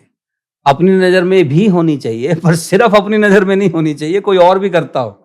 राइट, ओके, तो रिस्पेक्ट के लिए, अच्छा, समाज में इज्जत कमाना ना साहब, will take lot of effort, मेहनत करनी होगी ना। लोगों को ओवरनाइट सक्सेस चाहिए होती है आजकल। नहीं, देखिए, आप जितनी ओवरनाइट सक्सेस है ना, तो इसकी कंसिस्टेंसी आप देखोगे तो कम है। मैं नाम नहीं लेना चाहता क्योंकि आपको सारे नाम पता है। ओ, एक दिन छा जाते हैं, उसके बाद कहीं दिखते ही नहीं है।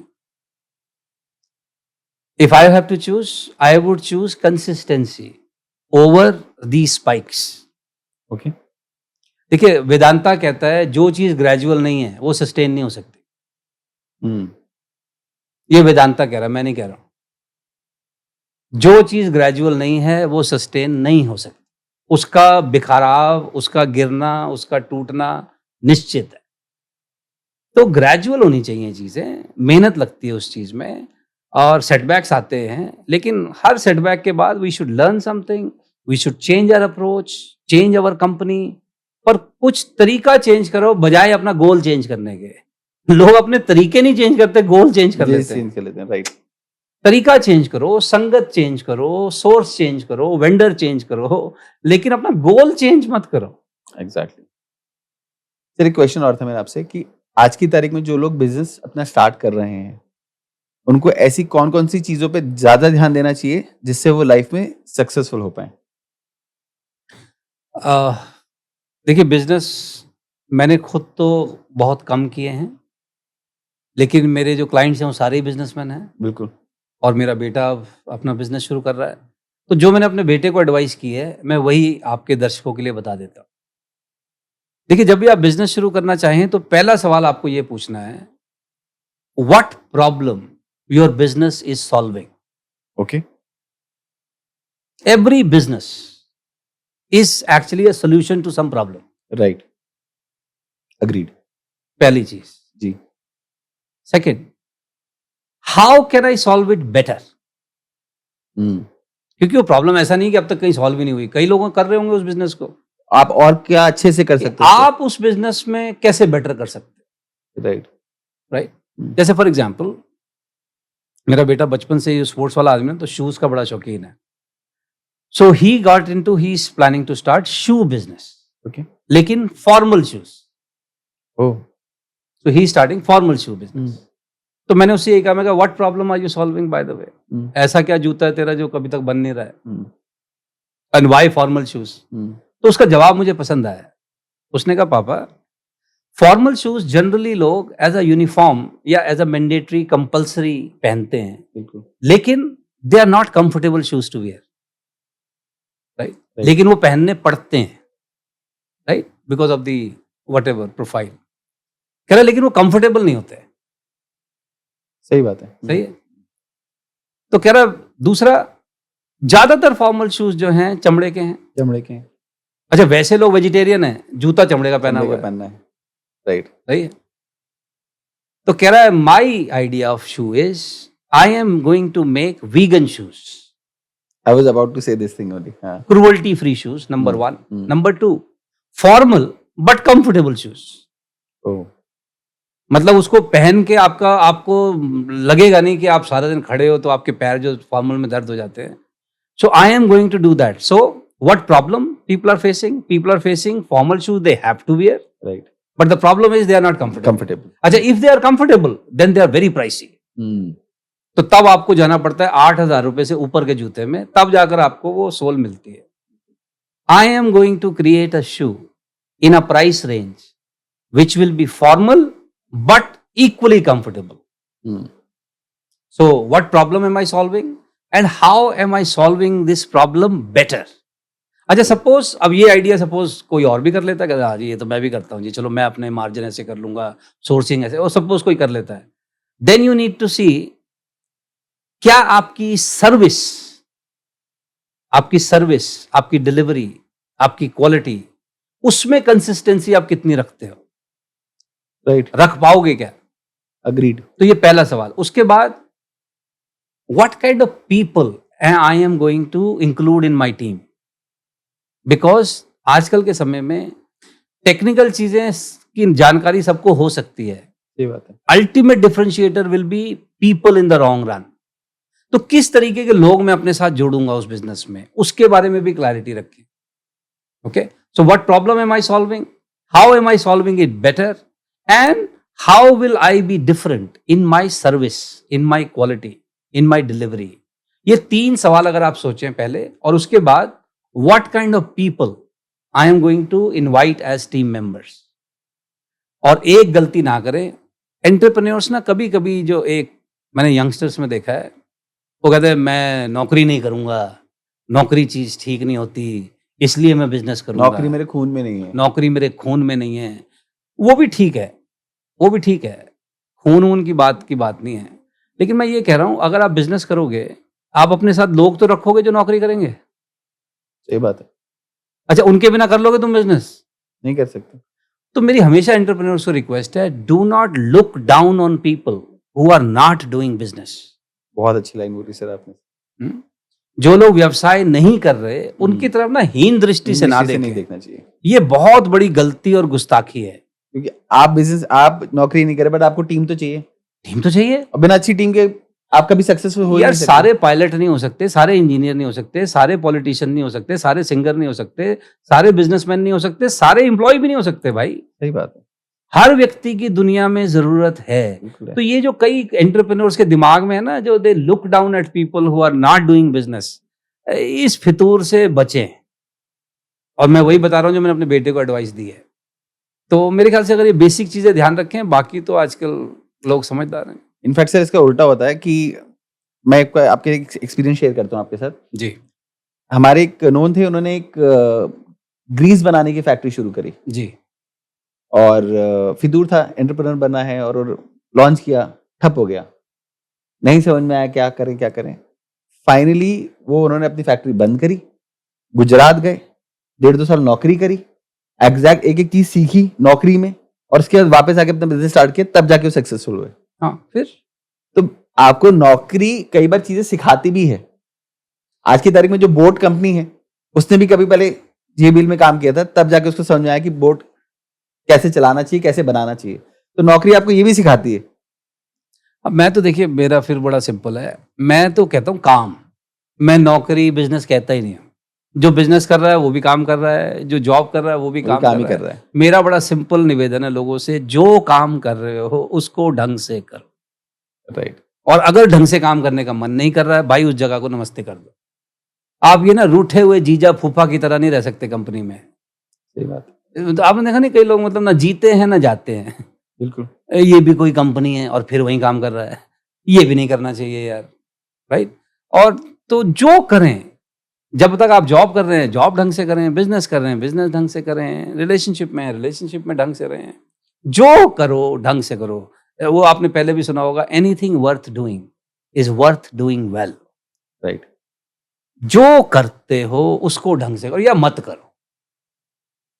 एम्प्लॉयज कई बार क्या करते हैं कि जैसे उनको कोई डिससैटिस्फैक्शन है, तो प्रॉपर्ली आके डिससैटिस्फैक्शन नहीं दिखाएंगे, अपना काम करना कम कर देंगे, जिससे लोगों को लगेगा यार इनको डिससैटिस्फैक्शन है, जिससे अगला हमसे पूछने है भाई क्या दिक्कत है तेरे को. वही मैं कह रहा हूँ ना, रूठे रहते हैं. राइट। अब लोग, वही मैं समझा रहा हूँ, देखिए रूठना चाहिए सिर्फ अपने माँ बाप से, क्योंकि वही समझाते हैं, वही पूछते हैं। बाकी दुनिया के पास फुर्सत नहीं है रूठों को मनाने के लिए। वो आपको ऑप्शन ढूंढना शुरू कर देगा वो तुरंत। आपका ऑप्शन ढूंढना शुरू कर देंगे। तो ये रूठना मनाना एक पर्टिकुलर एज तक बचपने वाली आदत है, ये वहां तक ठीक लगती है, जचती है, but after a certain age आपको ये रूठना नहीं चाहिए।